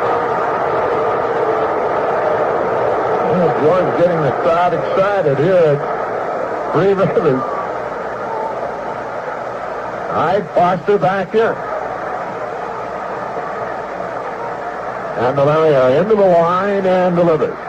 High and outside, ball 4. And Candeleria saying something to George Foster, and that's the first walk in the ball game. And Yahtzee's at first base now with 2 away, and Dave Concepcion. Willie Stargell again heads to the mound to have something to say to Candeleria. And now Stennett comes in to talk to Candeleria, and apparently Foster's antics at the plate has upset Candeleria just a bit. Well, here's Dave Concepcion, and David is responsible for a 1 run, a home run in the 2nd inning. 1-2 was called out on strikes in the 5th inning. He was Candeleria's 9th strikeout victim. Reds with a stolen base. The Pirates have committed 2 errors here in the inning. The stretch of the pitch, that swung on and popped out of play. Foul over behind the Pirate dugout. 0-1 to count. Well, the Reds trying to get even with the Pirates here in the 7th inning. Dusty and Hernandez continue to throw in the Pittsburgh bullpen. Ken Griffey on deck.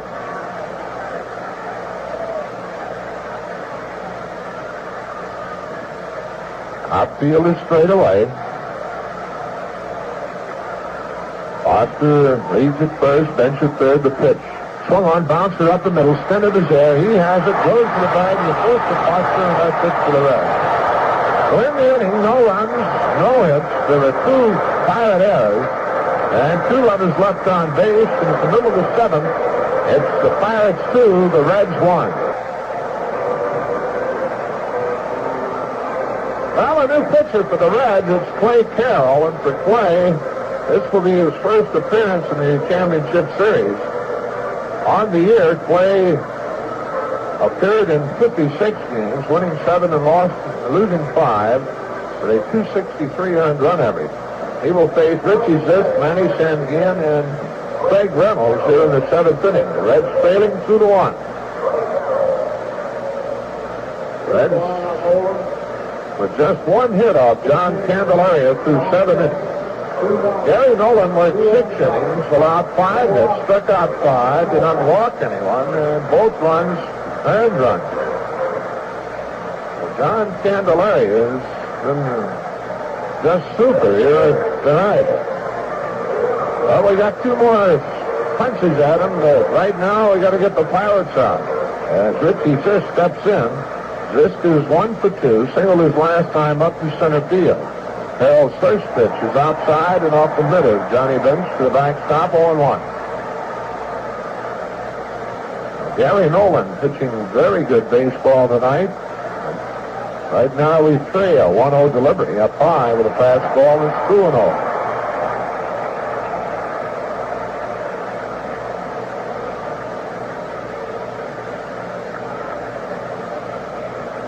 Carroll back to the plate. High, 3 balls, no strikes to Richie Zisk.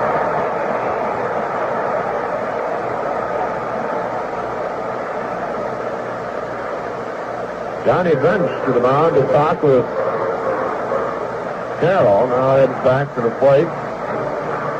Playing 3 balls, no strikes with Zisk. After 6 innings now at Oakland, it's Boston 4, Oakland 1. He's getting a run in the bottom half of the 6th. Carroll's 3-0 delivery. This looks at a strike, 3-1. Had just 1 walk in the ball game. That was to George Foster in the 7th inning, but there's the 2nd walk in the ball game as Carroll walks Richie Zisk. Good time inside. So Zisk leads off the inning, drawing a walk from Clay Carroll, and that brings Manny Sanguin to the plate. Sanguin 1 for 2. The fly ball to left in the 2nd inning, and single to right in the 5th.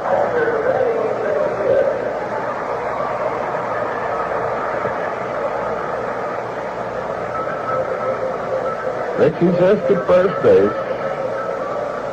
No outs. Craig Reynolds on deck. Here over the stretch and the pitch. There goes the runner. The pitch is swung on and fouled. And a good job by Manny Sanguin.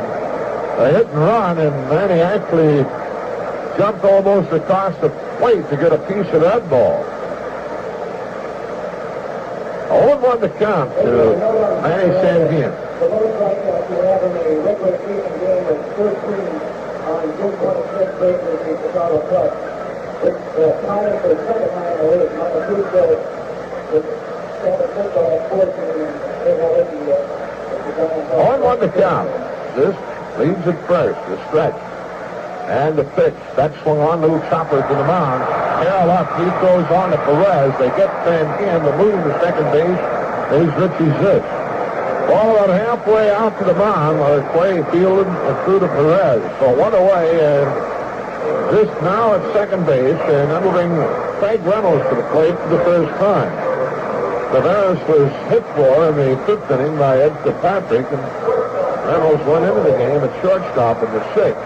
So Reynolds up for the first time. Craig with a .224 batting average on the season, 4 RBIs. This is first appearance in the championship playoff. Now the stretch and the pitch, and Reynolds swings ground ball. Morgan backhand, turns, throws to Perez. They got him, and moving to third base is Richie Zisk. So going to his right, backhanding and throwing Reynolds out easily. Oh, 2 away. That brings Mr. John Candeleria to the plate, and well, he gets exactly what he deserves, and that is a standing ovation from almost everyone here at Three River Stadium. Well, there's here 45,000, and every one of them up. Pitch to Candeleria, swung on and fouled out of play. Richie Zisk at third base with 2 outs. Reddy Sennett waiting on deck. Candeleria was struck out both times to the plate.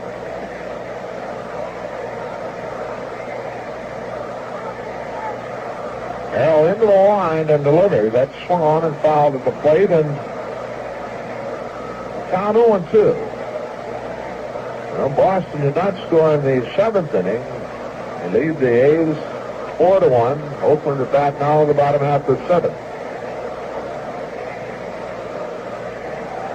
Carroll's 0-2 delivery. That's taken strike-free call. Gets the outside corner. So Clay gets his first strikeout, and that's it for the Pirates in the inning. No runs, no hits, no errors. 1 runner left on base. And after 7, the Pirates 2, the Reds 1.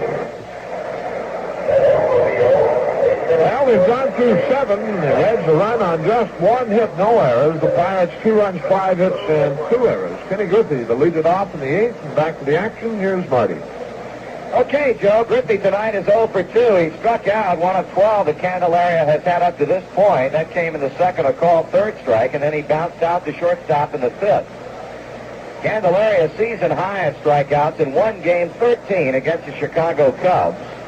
He has rung up 12 tonight, and his only walk issued to George Foster in the 7th when the Reds had him at first and third and 2 down after that walk, and Davey hit into a fourth play at second to end the threat. So we need a couple of runs here, or else we'll be back tomorrow night for the 4th game. Take anything at all away from John Candeleria. He has simply been outstanding. Okay, Griffey is ready. Hebner is in at third base. Candeleria throws to the plate. Griffey takes the first pitch of third for strike 1.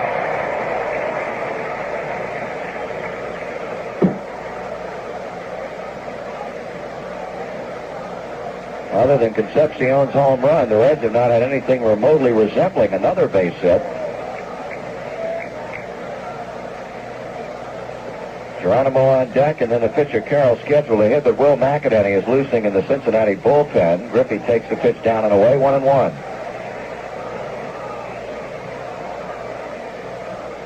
One-run games during the season. The Reds won 32 and lost 20, while Pittsburgh won 17 and lost 20. 1-1 pitch on the way. Griffey takes it on the inside edge of the letters for strike 2.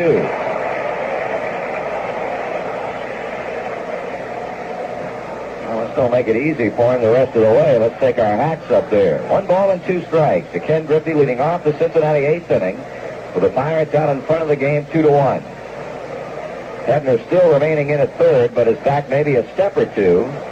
Candeleria kicks, deals. Griffey struck out on a bad pitch as he went after a breaking ball way outside, and that's number 13 for the Candyman.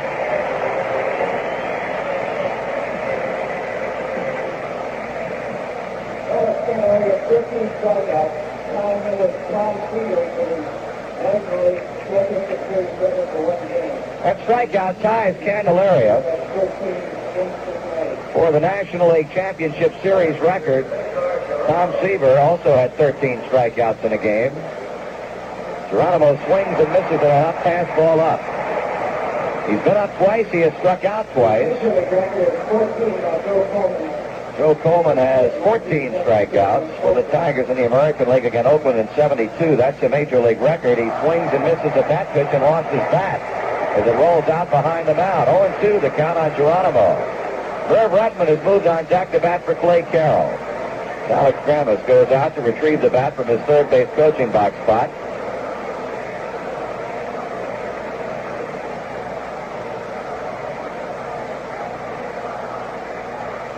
John Candeleria trying to make that home run by Al Oliver in the 6th inning stand up.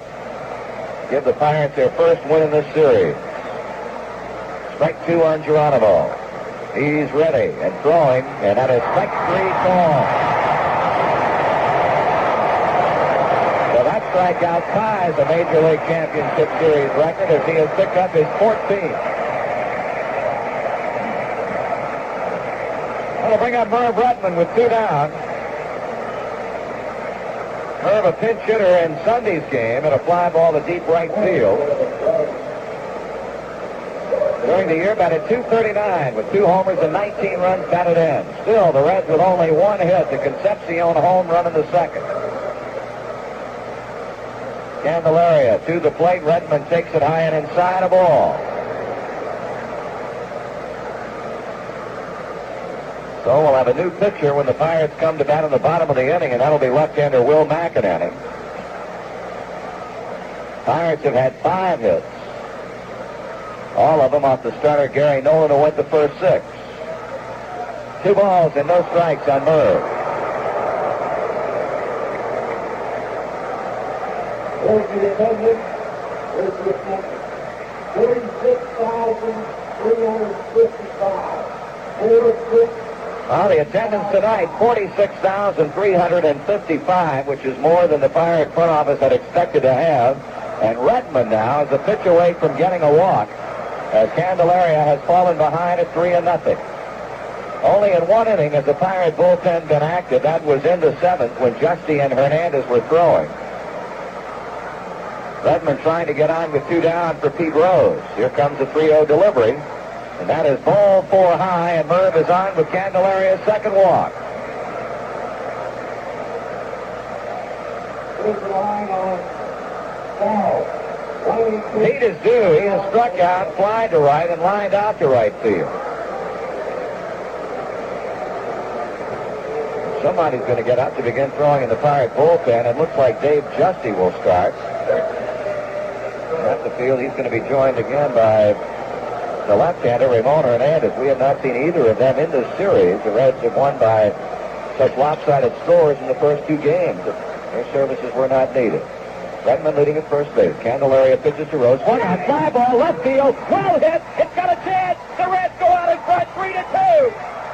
Pete Rose has just taken Candeleria into the seats in left field with Redmond on base, and the Reds have bolted out in front by a score of 3-2. Well, we've had 2 hits in the game, and both of them have been home runs.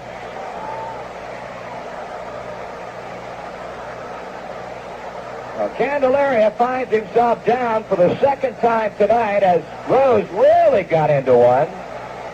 In contrast to Concepcion's homer, who got dropped over the inner wall in left field, Rose's shot found its way into the stands in deep left field to make it a 3-2 ball game. Well, Marty, that was another breaking ball, and I think Pete was kind of looking for it, guessing, because usually ball in on him, he doesn't handle really that well, but I think he kind of failed and just took a shot. He was going to get one in there, and that he did. That he did. Here's Joe Morgan, and the first pitch is a curve too much inside.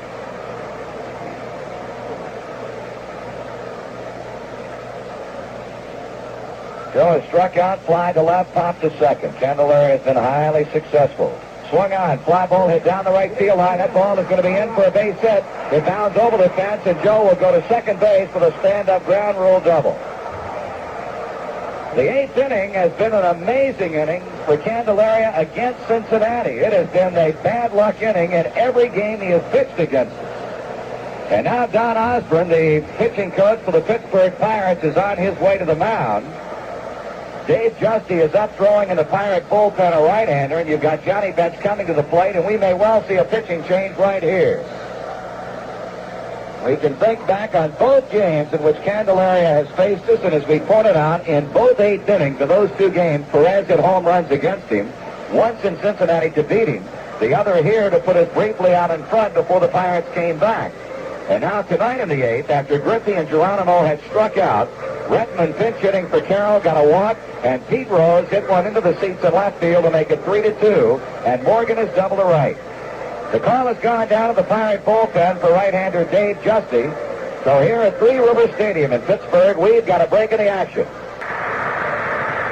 Well, John Candeleria has just run to the Pittsburgh Pirate dugout amidst a standing ovation, which this young man so richly deserves after a brilliant pitching performance tonight, although he leaves trailing by 1 run, 3-2, and right-hander Dave Justy has come on in relief.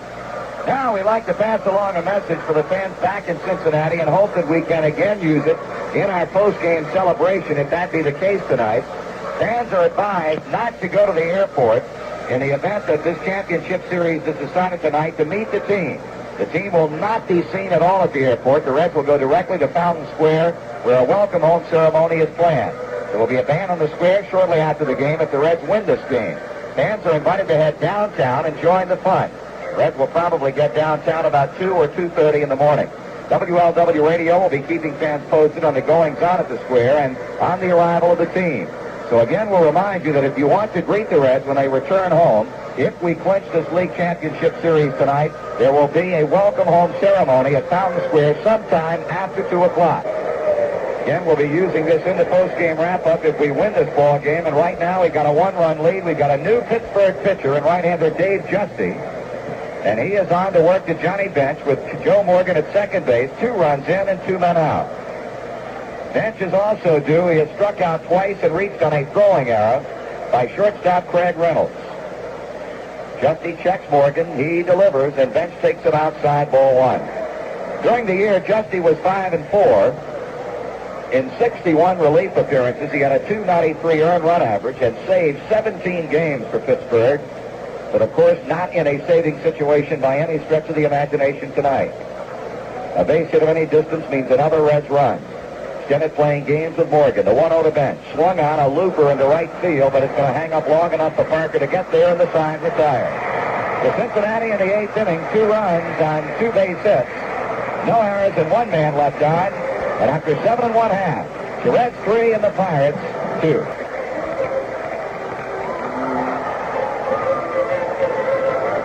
Here's a message for Red Souvenir Collectors. The official championship series program is available by mail from the Reds for only $2. The book is a thick 72 pages, and it's jammed with color pictures, stories, and statistics. The center spread features a big color photo of the Reds team. To get your copy, send $2. The Reds 1975 Championship Series program. Department 100, Box 1970, Cincinnati. That address once again, Reds 1975 Championship Series program, Department 100, Box 1970, Cincinnati.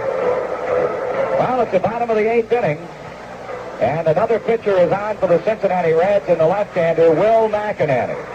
We saw a super pitching effort by that other young lion out of our bullpen, Raleigh Eastwick, on Sunday. And now it's McInerney charged with the responsibility of trying to get 6 outs. 6 outs that would give the Reds the 1975 National League pennant. McInerney was 5-2 in 70 relief appearances, a .247 earned run average. And he had 15 saves, and that's exactly what he's coming on to try and get here tonight. Leading it off for the Pirates will be Rennie Stennett, as McInerney will be faced with the big bats in the Pirate lineup over the last couple of innings of play. Kennedy's hit a fly to right. He's hit a fly ball to deep center, and he has bounced out short to first. It was 1-0 Cincinnati. It was 2-1 Pittsburgh. It is now 3-2 Cincinnati as home runs have accounted for all the runs in the game. Stennett bounces one to Morgan. Joe has it. He throws to Tony, and we're 5 outs away. We'll pause for station identification on the Cincinnati Reds Baseball Network. The home of the $5,000 button, WLW Cincinnati. Plan ahead and be in the center of all the action in 76 with Cincinnati Reds Action Plan season tickets.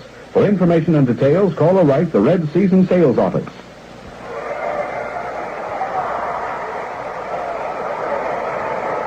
Here's Richie Hebner, a ground ball to first base. Tony Perez is up with it and races to the bag to get Hebner for out number 2. So Stennett is grounded to second. Hebner has bounced to first. The Reds are 4 outs away from the National League pennant. And here is Al Oliver, the man who has accounted for both Pittsburgh runs with a homer to left center in the 6th inning. McInerney kicks and deals. Oliver takes a strike at the knee. The Reds are leading 3-2. There are 2 outs in the Pirate 8th inning. Oliver waiting on the 0-1. He takes a fastball outside, and the count is even at 1 ball and 1 strike. A Pete Rose homer in the top of this inning with Merv Bretman aboard has sent the Reds out in front by a run. The 1-1 to Oliver. Strike 2 is called as McInerney keeps the ball away from him. 1 ball and 2 strikes on Al Oliver. Willie Stargell is on deck with 2 outs.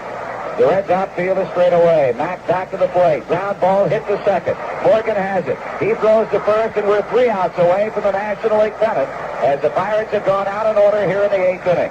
After 8 complete, it's the Reds 3 and the Pirates 2. Well, we're in the top of the 9th inning, and Tony Perez will lead things off for the Cincinnati Reds. Tony, who has been up 3 times tonight with 2 strikeouts and a fly ball to right field. He'll be facing Dave Justy for the first time as Dave came out of the Pirate bullpen in the 8th inning following Pete Rose's homer and Joe Morgan's double to get Johnny Bench on a fly ball to right field to end any further scoring for the Big Red Machine. As we mentioned, this is Dave Justy's first appearance in the 1975 National League Championship Series. He's looking to Sanguilla. He is pitching to Tony Perez, and Perez swings and hits a fly ball into shallow right. Parker quickly in, waiting, calling, and makes the catch. 1 out. That'll bring up George Foster as Perez is retired on a pitch. George has hit 2 fly balls to left. He has also had 1 of 2 walks that John Candeleria allowed, and the pitching line on Candeleria, 7 2/3. He gave up 3 hits, 3 runs all earned. He struck out 14 and walked 2. 14 strikeouts, tied a Major League Championship Series record. Foster with 1 out. Inning number 9. The Reds leading the Pirates 3-2. Here's Justy's pitch, and Foster takes it high a ball. Looking ahead to the Pittsburgh 9th inning, they're going to have the Hammers, Willie Stargell, Dave Parker, and Richie Zisk coming to the plate. Justy's 1-0 to Foster. Swung on and hit very high in the air. Left side, heading toward the seats as Hebner and Reynolds come over. They'll not have a play. 1-1. Time is running out on the Oakland Athletics. They are batting in the bottom of the 8th and trailing the Boston Red Sox 5-1. As Darrell Johnson's Red Sox have scored another run, this one in the top of the 8th. And the A's are now 4 runs down and batting in the bottom half of the 8th inning.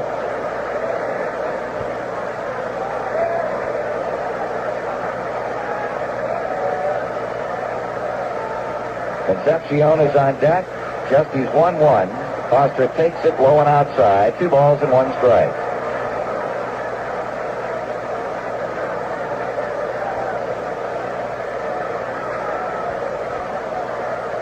Now the 2-1 pitch. That's strike 2 call on the outside part of the plate. 2-2.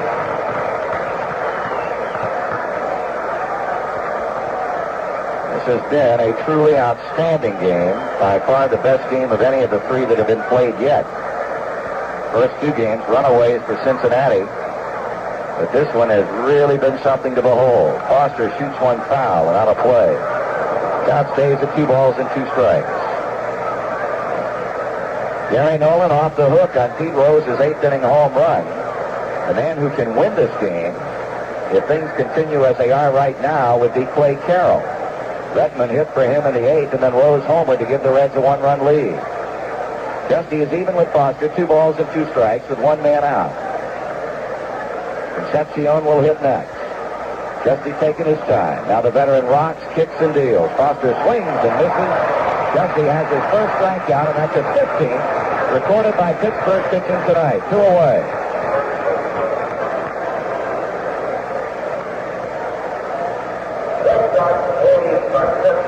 Davey hit the home run of the 2nd that had the Reds out in front 1-0 until the 6th inning when Oliver homered to give the Pirates an edge. He's only hit him 3 times up.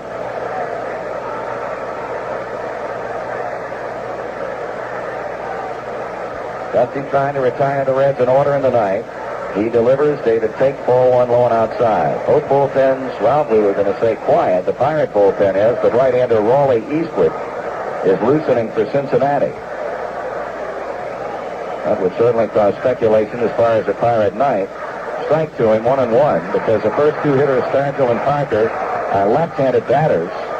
Then Richie Zisk, a right-handed hitter, so if McEnany has good success against the first 2, you may see Eastwood come on to try and get Zisk. 1-1 to count. Justy with Concepcion. Just missing at ball 2. The Reds 3, the Pirates 2. There have been a total of 8 hits in the game. The Pirates have had 5. The Reds 3, but 2 of them home runs. Strike to him, 2-2.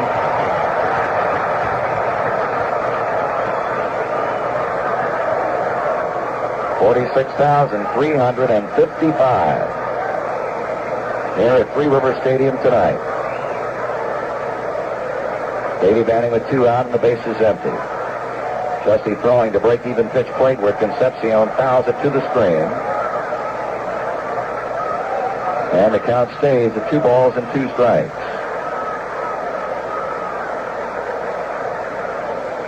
Dave Justy goes to running up the new baseball.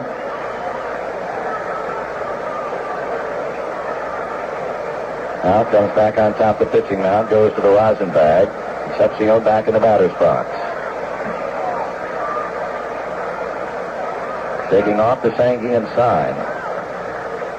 Shaking it off again. Now coming with a 2-2. David swings, hits a fly ball into center. In is Oliver, and the side retired in order. The Reds are up and down in the 9th inning, and now we got a hold of it. As we go to the bottom of the 9th, the Reds 3, the Pirates 2.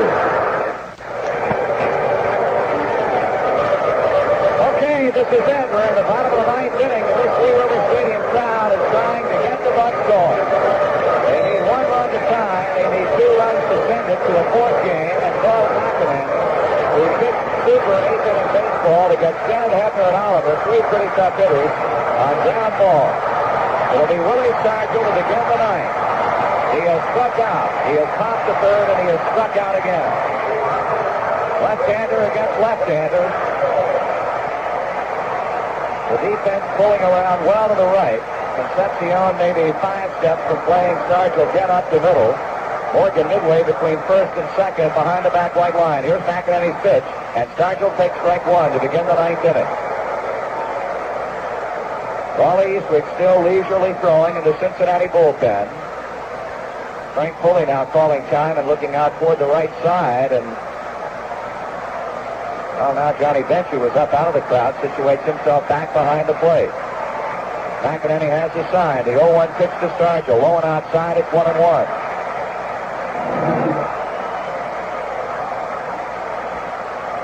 Now Concepcion is a step to the first base side of second. Stargell a base hit into left field, right into the hole, normally reserved for the shortstop.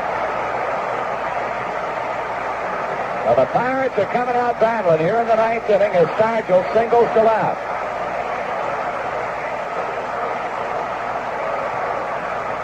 And that brings up Dave Parker, 0 for 3. A line drive to right and fly balls to left field twice.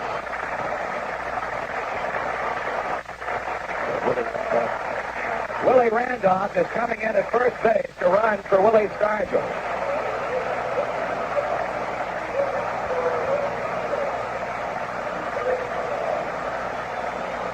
So the Pirates have the tying run at first base, and they've got a speedy youngster in Willie Randolph running for Stargell. Here's Dave Parker. He's 0 for 3 tonight.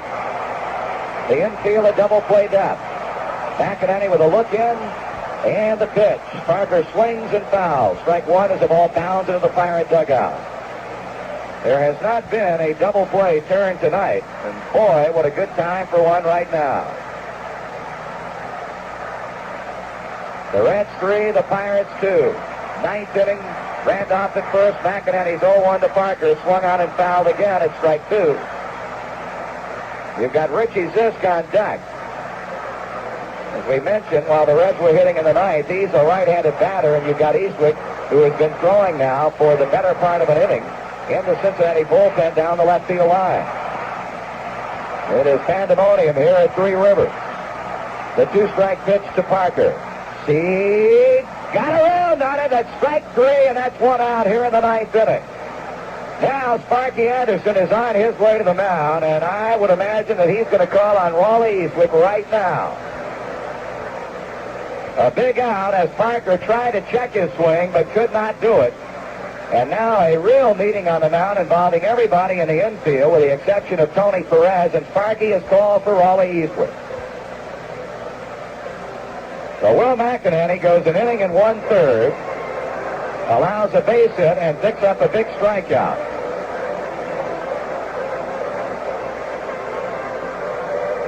And it'll be the right-hander from Haddonfield, New Jersey, Wally Eastwick,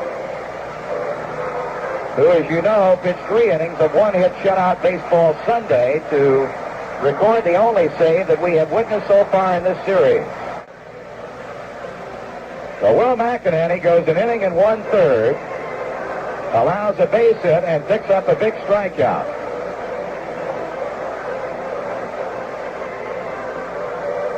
And it'll be the right-hander from Haddonfield, New Jersey, Wally Eastwick,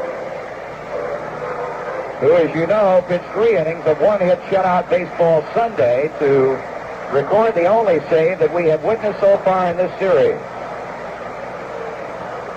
Eastwick taking the walk in from the left field bullpen, and Richie Zisk will be the man he will be first basing, and we noted that Willie Randolph did some running up the right field foul line to get loose while he has the opportunity here. So McEnany did a fine job as he comes toward the Cincinnati dugout. We will tell you that if this game ends as the score stands right now, both Joe and myself will be down in the clubhouse for the post-game celebration, and I'll tell you one thing, talk about certainties, it will indeed be a while. Eastwick has just now reached the Three River Stadium mound. Here's a young man who during the course of the 75 season won 5 and lost 3 with a 260 earned run average. He made 58 appearances. He had 22 saves. He came in Sunday and threw absolutely nothing but fire for 3 innings. There have been meetings of the infield. There has been a meeting of the outfielders, Foster, Geronimo, and Griffey. The runner at first base, Willie Randolph, represents the tying run. If the Pirates can get him around. Stargell open the ninth with a base hit to left. Parker has struck out swinging. And now Eastwick is taking his warm-up to Johnny Bench in preparation for pitching to Richie Zisk. David Concepcion homered in the second inning to give the Reds a 1-0 lead. And it remained that way until Al Oliver, following a Richie Hebner infield hit off Gary Nolan's glove in the 6th inning, homered to left center field to make it 2-1 Pittsburgh. In the 8th, after Candeleria had struck out Griffey and Geronimo, Merv Retman, batting for Clay Carroll, got a walk, and Pete Rose jumped on what appeared to be a breaking ball and hammered it into the seats and left to give the Reds a 3-2 lead. That's the way it is right now, as Eastwick, after meeting with Concepcion and Morgan, climbs back atop the summit to work the Pirate left fielder Richie Zisk. He has struck out, he has singled, he has walked, so he's been on 2 times tonight. He has home run power. He has 20 during the year. Randolph leading at first base. Eastwick stretches. He delivers. The pitch is swung on, and a base hit to left field. Foster up with the ball as Randolph takes the turn and holds at second base. And Zisk has greeted Eastwick's first pitch with a single to left to put Pirate runners at first and second and bring on Manny Sanguillen. Pedro Bourbon has now started to throw in our bullpen.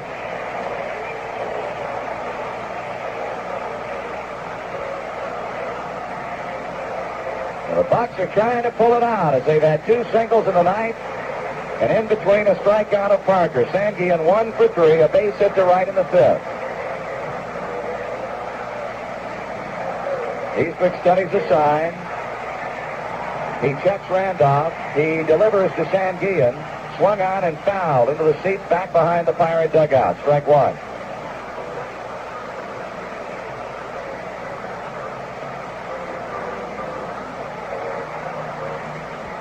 Raleigh looking around. Cincinnati outfield straight away for Sanguillen, and now again Frank Pulley looking out toward center field. Apparently everything is all right. Manny Sanguillen, an outstanding bad ball hitter. Here comes the 0-1 pitch. He swings and he misses, and he was trying to take it out of here with that cut. Strike 2. No balls and 2 strikes. Fred Reynolds is on deck. The Pirate shortstop. Randolph at second base. Zisk at first. 1 out. The Reds infield looking for the ground ball. Raleigh Eastwick comes to the belt. The pause in the pitch. Sanguillen pops it up on the left side. Calling for it is Concepcion, and Rose makes the catch, and they're 2 away. So now the Pirates are down to their final out, and the Reds are 1 out away from the 1975 National League pennant. And Bobby Robertson is going to be called on by Danny Murtaugh to hit for Craig Reynolds.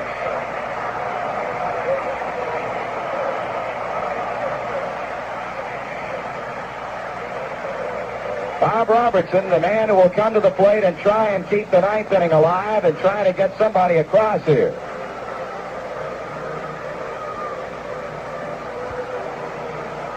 Robertson has been up twice in the series. He is 0 for 2. He has struck out 1 time. During the year, hit .274 with 6 homers and 18 RBIs. Trying to keep it alive for the men of Danny Murtaugh and Raleigh Eastwick trying to nail it down. The crowd here is on its feet.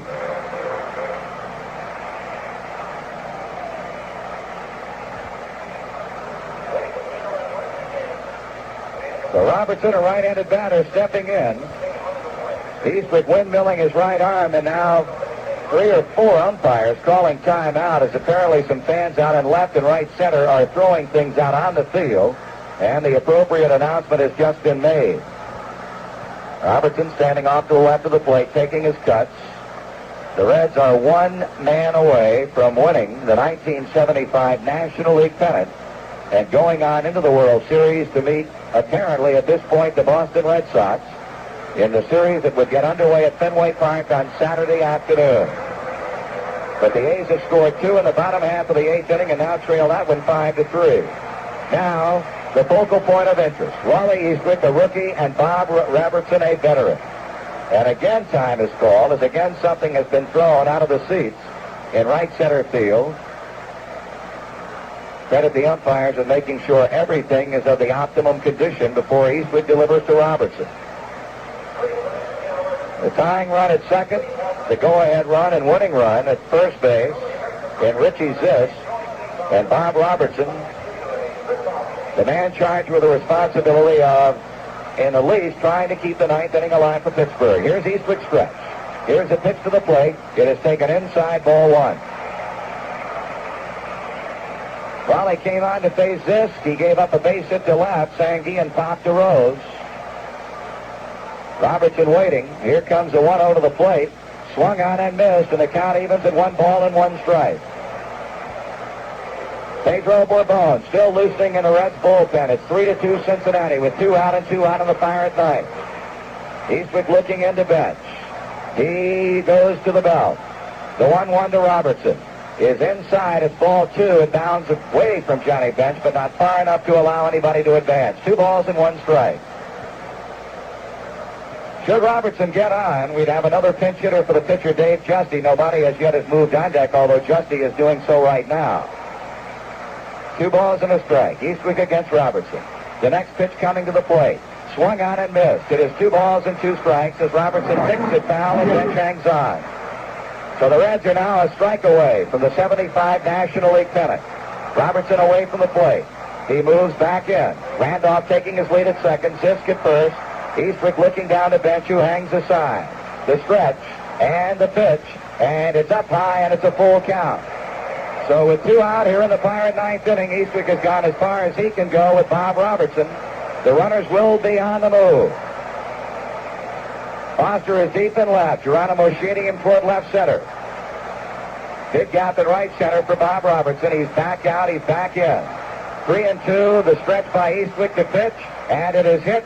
Popped up outside of first. Tony and Johnny bench over, and it cannot be played as it hits on top of the Pirate dugout. A matter of inches, and that ball hitting just on the lip of the Pittsburgh Pirate dugout roof and bounding back into the seats. So Randolph back to second. Zisk taking the slow walk back to first. Eastwick to the mound. Morgan to second base. Bench to the catching spot, and Perez to first. Robertson had stopped in the on-deck circle to rub the bat handle up with a pine tar rag, and he's coming back to the plate. Reds 3, Pirates 2. An 8th inning homer by Pete Rose could be the blow that gives the Reds the title. Eastwick toes the rubber. He's looking. He stretches. The 3-2 pitch. It is ball 4, and the Pirates have the bases loaded.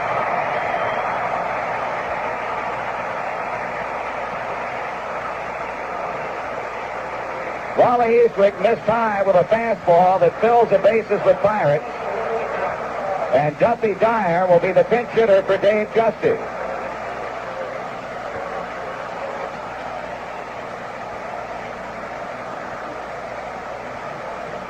Well, the tension is so thick here, you can cut it with a knife. Eastwick losing Bobby Robertson, and now Danny Murtaugh has come out of the Pittsburgh Pirate dugout to confer with first base coach Jose Pagan. Duffy Dyer, it was thought by many, would be the Pirate catcher in this game tonight after the Reds stole 10 bases in 2 games. And now Sparky Anderson is running out to the mound to talk with Raleigh Eastwick. We told you that Fort Bone has been throwing, and has been throwing ever since Eastwick vacated the bullpen to come out and pitch. It looked like Doc Ellis had gone out to first base to run, but now he comes back into the Pittsburgh dugout. On a very, very brief meeting it is on the mound. Dyer, a right-handed batter. Eastwick out of the stretch, delivers. Dyer takes the strike on the inside part of the plate, letter high. The Pirates are battling to stay alive in 1975. Randolph third, Zisk second. Robertson first. 2 men down. Here comes a 1-strike pitch to Dyer, and he takes it high, and it's a ball and 1 strike. Third base coach Bob Skinner pounding his house together in the third base box. Eastwick taking his time. Fort Bone has now ceased throwing. The rookie looking in. He's ready with a 1-1 pitch. Dyer takes it just off the plate. It's ball 2. 2 balls and a strike. Dyer watching him over carefully. The Pirates will run away with a sack jammed and 2 out in the ninth. Now the 2-1 pitch to the plate. That is ball 3 inside.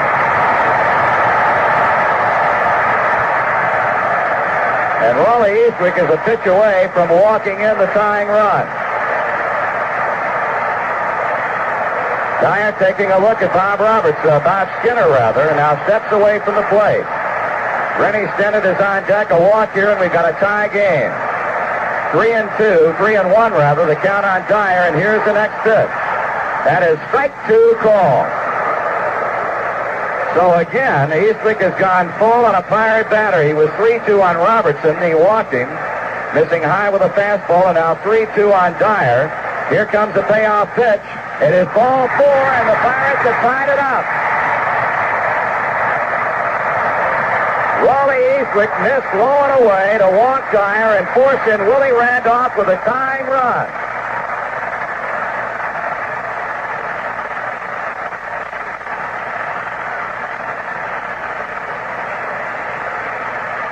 Now it's going to be Rennie Stennett.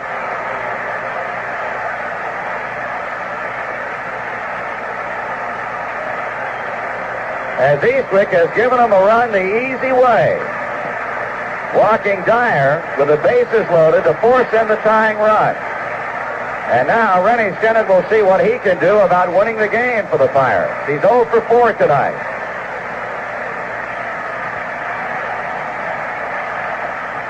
Both times, Robertson and Dyer, we were a strike away from ending it, but Eastwick could not get it, and now he's got to go to work on always dangerous Rennie Stennett. The pitch, taken for a strike.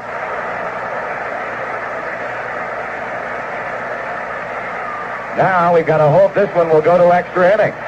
What a ball game it has been in Pittsburgh tonight. Raleigh glances to third. His 0-1 pitch swung on and fouled straight back, and Stennett is behind at 2 strikes.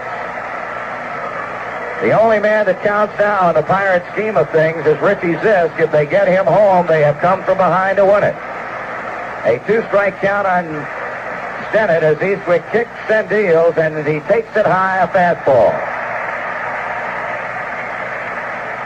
Ramon Hernandez, a left-hander, making his way to the Pirate bullpen. If we go to the 10th, he'll be the new pitcher.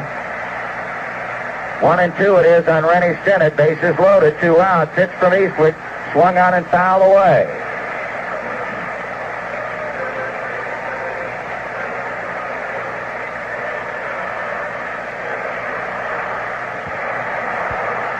This crowd is really caught up in the excitement here in Pittsburgh as the Pirates have tied the score, 1-2 and holding on Stennett. The pitch on the way, swung on and fouled away again. So he's making Eastwick work.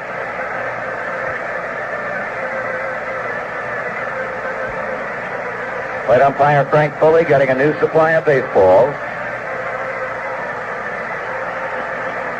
Stennett back in the batter's box. Outfield pretty much straight away for him. Here's Eastwick's pitch.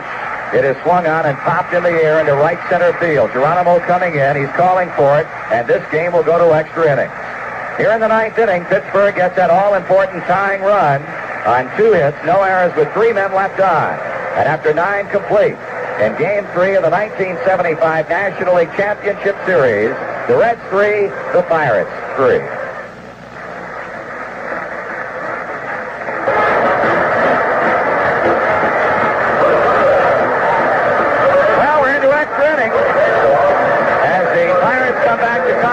On a bases-loaded walk to Dusty Dyer. We'll pause for station identification on the Cincinnati Reds Baseball Network. The home of the $5,000 button, WLW Cincinnati. Reds Line, the Cincinnati Reds baseball talk show, will be back again this winter on WLW. Tune Reds Line every Monday night at 7:05 starting October 27th. Ken Griffey leading off the 10th inning for Cincinnati against left-hander Ramon Hernandez. The pitch to him is a breaking ball, swung on and missed, and I'll tell you, this guy's got a dandy hook. Changes in the Pirate lineup. Bob Robertson remains in the game to play first base. Rennie Stennett has moved to second with Willie Randolph playing second base. 3-3 lockup, top of the 10th inning. Griffey waiting on the 0-1 pitch. He swings and misses at the curve and is quickly strike 2. Meanwhile, the A's are batting in the bottom of the 9th and trailing the Boston Red Sox by a score of 5-3. The Reds were so very close in the 9th inning, but it did not happen, at least not yet. 0-2 the count on Griffey. He bunts one out in front of the plate. Here's Sanguillen up with it, throws to first, not in time, and Kenny has a bunt single. Ken Griffey bunting one out in front of the plate on a 2-strike pitch. And by the time Sanguillen could come up firing, actually the throw was low. Robertson dug it out, and Griffey is on with a leadoff bunt single here in the 10th inning.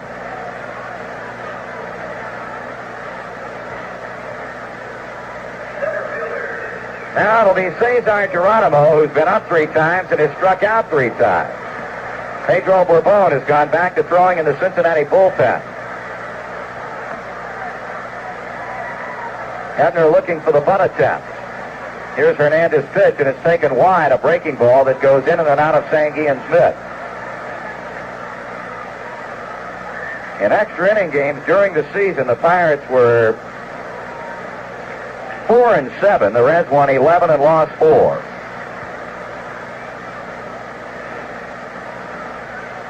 May sound redundant, but I'll tell you, this has been some kind of out-of-sight ball game. Unbelievable. Now the 1-0 pitch.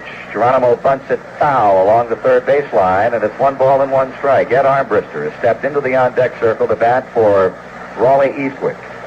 Pitching line on Will McInerney. He goes an inning and 1/3, gives up a hit. He was charged with a run on the bases loaded walk to Duffy Dyer from Eastwick. McInerney had a strikeout, while Justy goes an inning and a 1/3 for Pittsburgh, picks up a strikeout. Reds had no hits off of him. 3 hits off Candeleria. Now a bunt single by Griffey here in the 10th inning off Ramon Hernandez. 1-1 nope throw to first base, and Griffey is back in time. The Reds stealing 10 bases in the first 2 games in Cincinnati have had 1 steal tonight. That from Johnny Bench. Griffey has had 3 in the first 2 games. 1-1 pitch. And now a balk has been called, I believe. A balk has been called against Hernandez. First base umpire Billy Williams immediately called it. And now we don't need the bunt as Griffey moves to second on a balk by Hernandez. Let's see now what the Cincinnati strategy will be. That's the second balk called against Pittsburgh in this series. Ken Brett was charged with 1 on Sunday afternoon.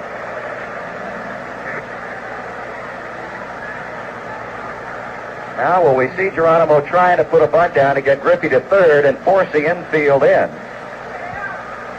That will have to wait a moment as Sanguillen goes to the mound to talk with Hernandez. And we've got activity underway in the Pirate bullpen. Left-hander Ken Brett, right-hander Kent DeColvey. And Bourbon still working for our side. It's the Reds 3 and the Pirates 3 in the 10th.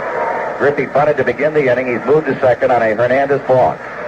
Hebner still in at third, looking for a bunt attempt by Geronimo. The 1-1 pitch. Geronimo squares and takes it high, ball 2. 2-1.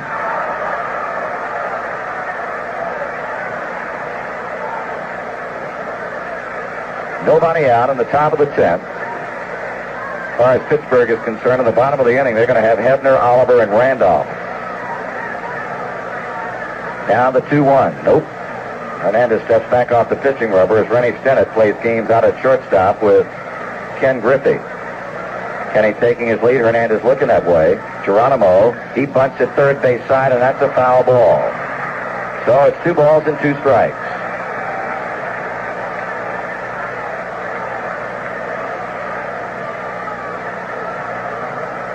It has been a yo-yo game. Now waiting on the 2-2 pitch. And here it is.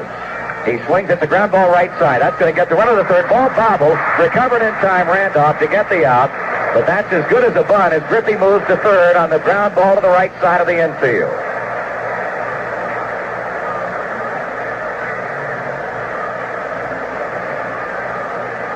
So when all is said and done, Geronimo did his job, and now Ed Armbruster, a little-used rookie, in 1975, can really become a man of note right here in this situation.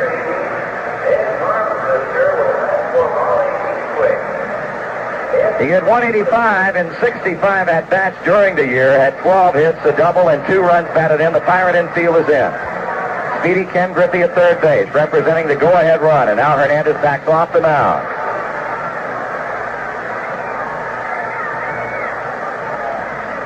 The left-hander stretches, he delivers, and Armbruster takes a fastball for strike 1.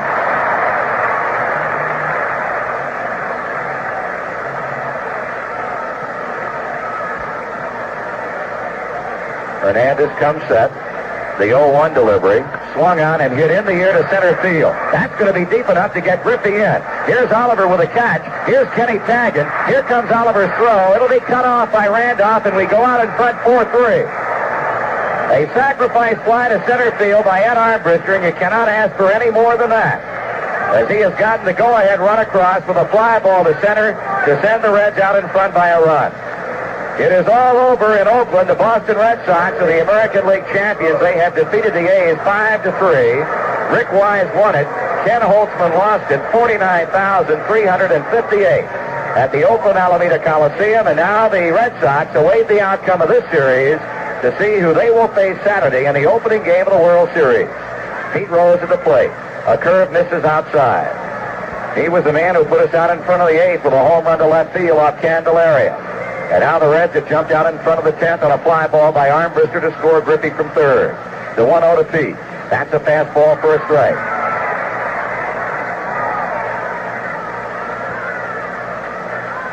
Count is even at 1-1.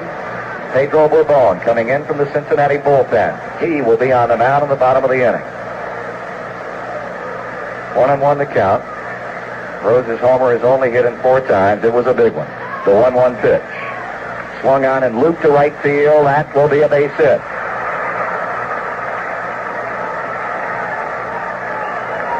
Well, Pete has his second straight hit. A wrong field single to right. As he took the turn, he decided to get quickly back to the bag at first base as the throw went to second, and he came diving back in. Here's Morgan. He's had a double and 4 times up following Pete's 8th inning homer. He doubled to right field.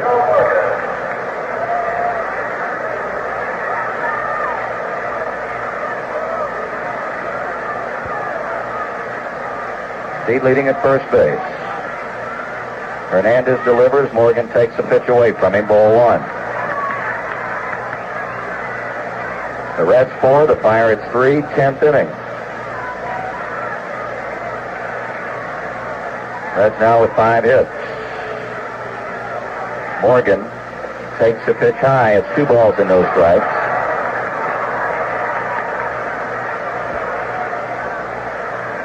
Kenny Brett and Kent DeCalvi continue for Pittsburgh, and Jack Billingham has now gotten up for Cincinnati. Hernandez climbing back on top of the mound behind Morgan, 2 balls and no strikes. Rose a short lead at first against a holding Bob Robertson. And Pete steps back.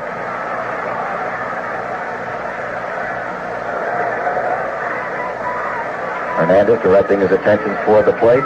The 2-0 pitch. Swung on and hit hard to right center field. That ball is going to be through and all the way to the wall. Now Pete's got to get to the plate. Up for the ball is Oliver. He throws to Randolph. His throw to the plate. It'll not be in time. It's 5-3, and Pete is in with a run as Morgan goes to third. That'll be a 2-base hit for Joe Morgan. An RBI, and he goes to third on the throw home, and now the Reds have gone out in front by 2 big runs. Don Osborne, the Pittsburgh pitching coach, is on his way to the mound as Joe Morgan has delivered a run-scoring double to right center field, making it 5-3 Cincinnati, with Rose scoring all the way from first base on that blast into the gap in right center. And apparently we're going to get the right-hander Kent DeCalvi to come on and pitch to Johnny Bench. What a night this has been.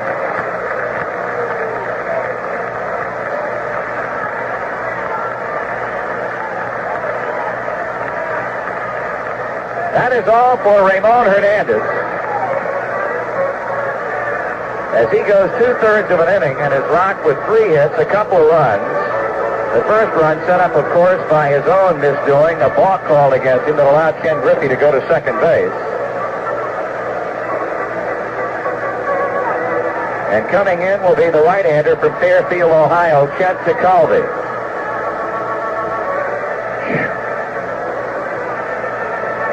Absolutely drained at this point.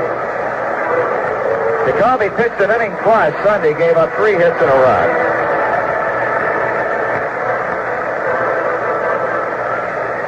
And he will be pitching to Johnny Bench when play is resumed.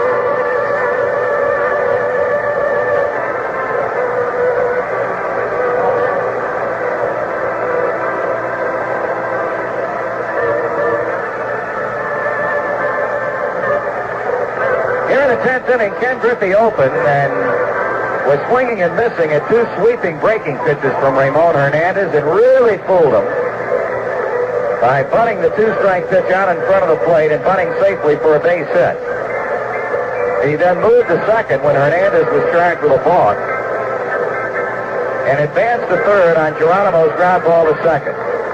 Ed Armbruster then batting for pitcher Raleigh Eastwick at a fly ball to center field, scoring Griffey to give the Reds a 4-3 lead. Rose followed with a base hit to right. And Morgan is in a rocket into right center field, his second double of the night, to get Pete in and make it 5-3 Cincinnati. Now it'll be Johnny Bench, who is 0 for 4, has struck out twice, has reached on a throwing error, has had a stolen base, our only steal of the night, and has hit a fly ball to right. Right-hander Kent DeCalvi, 28-year-old. Into his stretch, checks Morgan. Here's a pitch to bench, high and away.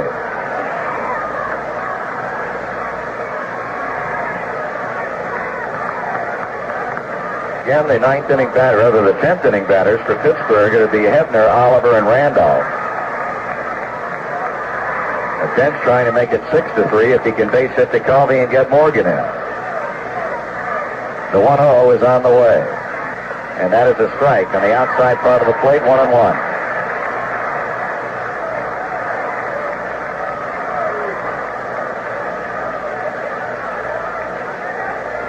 Outfield pulled around toward left, a gigantic gap in right center. Bench looking for his first hit of the night as Morgan leads at third base with 2 outs. Now the 1-1. That is ball too high, and I think DeCalvi is questioning Pulley's call. 2-1.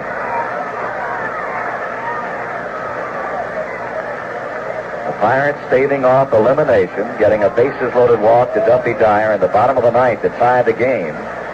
They have seen the Reds come back with 2 here in the 10th inning to lead by 2 runs. 2-1 the count. DeCalvi with bench. To the belt. A look at Morgan to pitch. Strike swinging. 2-2. Again, we'll tell you that Boston has defeated Oakland 5-3. The World Series will open at Fenway Park Saturday, and boy, we hope we're there. 2 balls, 2 strikes, 2 out, 2 in. Morgan at third base. DeCalvi in relief of Hernandez. Bench waiting. Here's a pitch. Here's a fly ball hit well to left. Sis going back. He makes the catch, and that's the inning. In the 10th for Cincinnati. 2 runs on 3 hits. No Pirate errors, and 1 man left on. After 9 1/2, it's the Reds 5 and the Pirates 3. Well, we're in the bottom of the 10th inning, and the Reds enjoy a 2-run lead. That's the biggest lead we have had the good fortune of enjoying in this game tonight. And on the mound is right-hander Pedro Bourbon, making his first appearance in this league championship series. Petey winning 9 and losing 5 during the season with a 295 earned run average. He had 67 appearances and 5 saves, and he can pick up by far the most important save of his big league career right now. The win would go to Raleigh Easton. If Bourbon can do a number on him here in the 10th inning. Hebner has had 2 of the 7 Pittsburgh hits and 4 times up.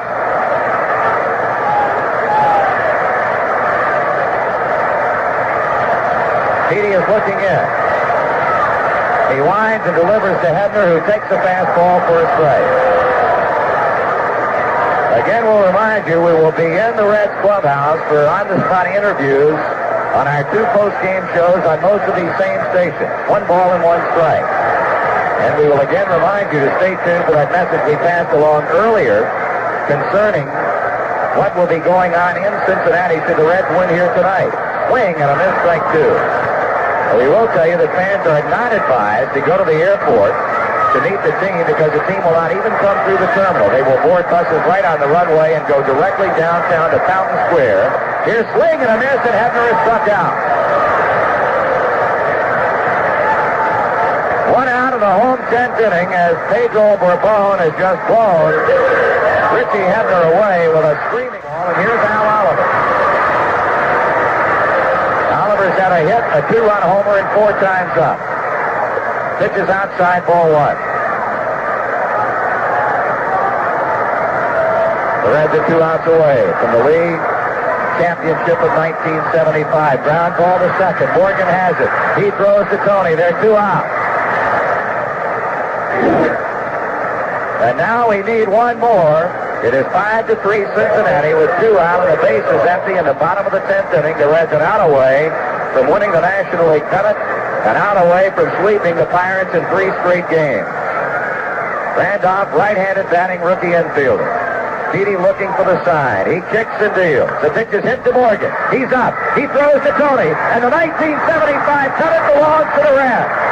Pandemonium is breaking out down below as the Reds are mobbing Pedro Borbon, who has retired the Pirates in order here in the ninth inning, and the Reds have won the 1975 National League pennant. 5-3, the final score in 10 innings, and we'll be back in just a moment.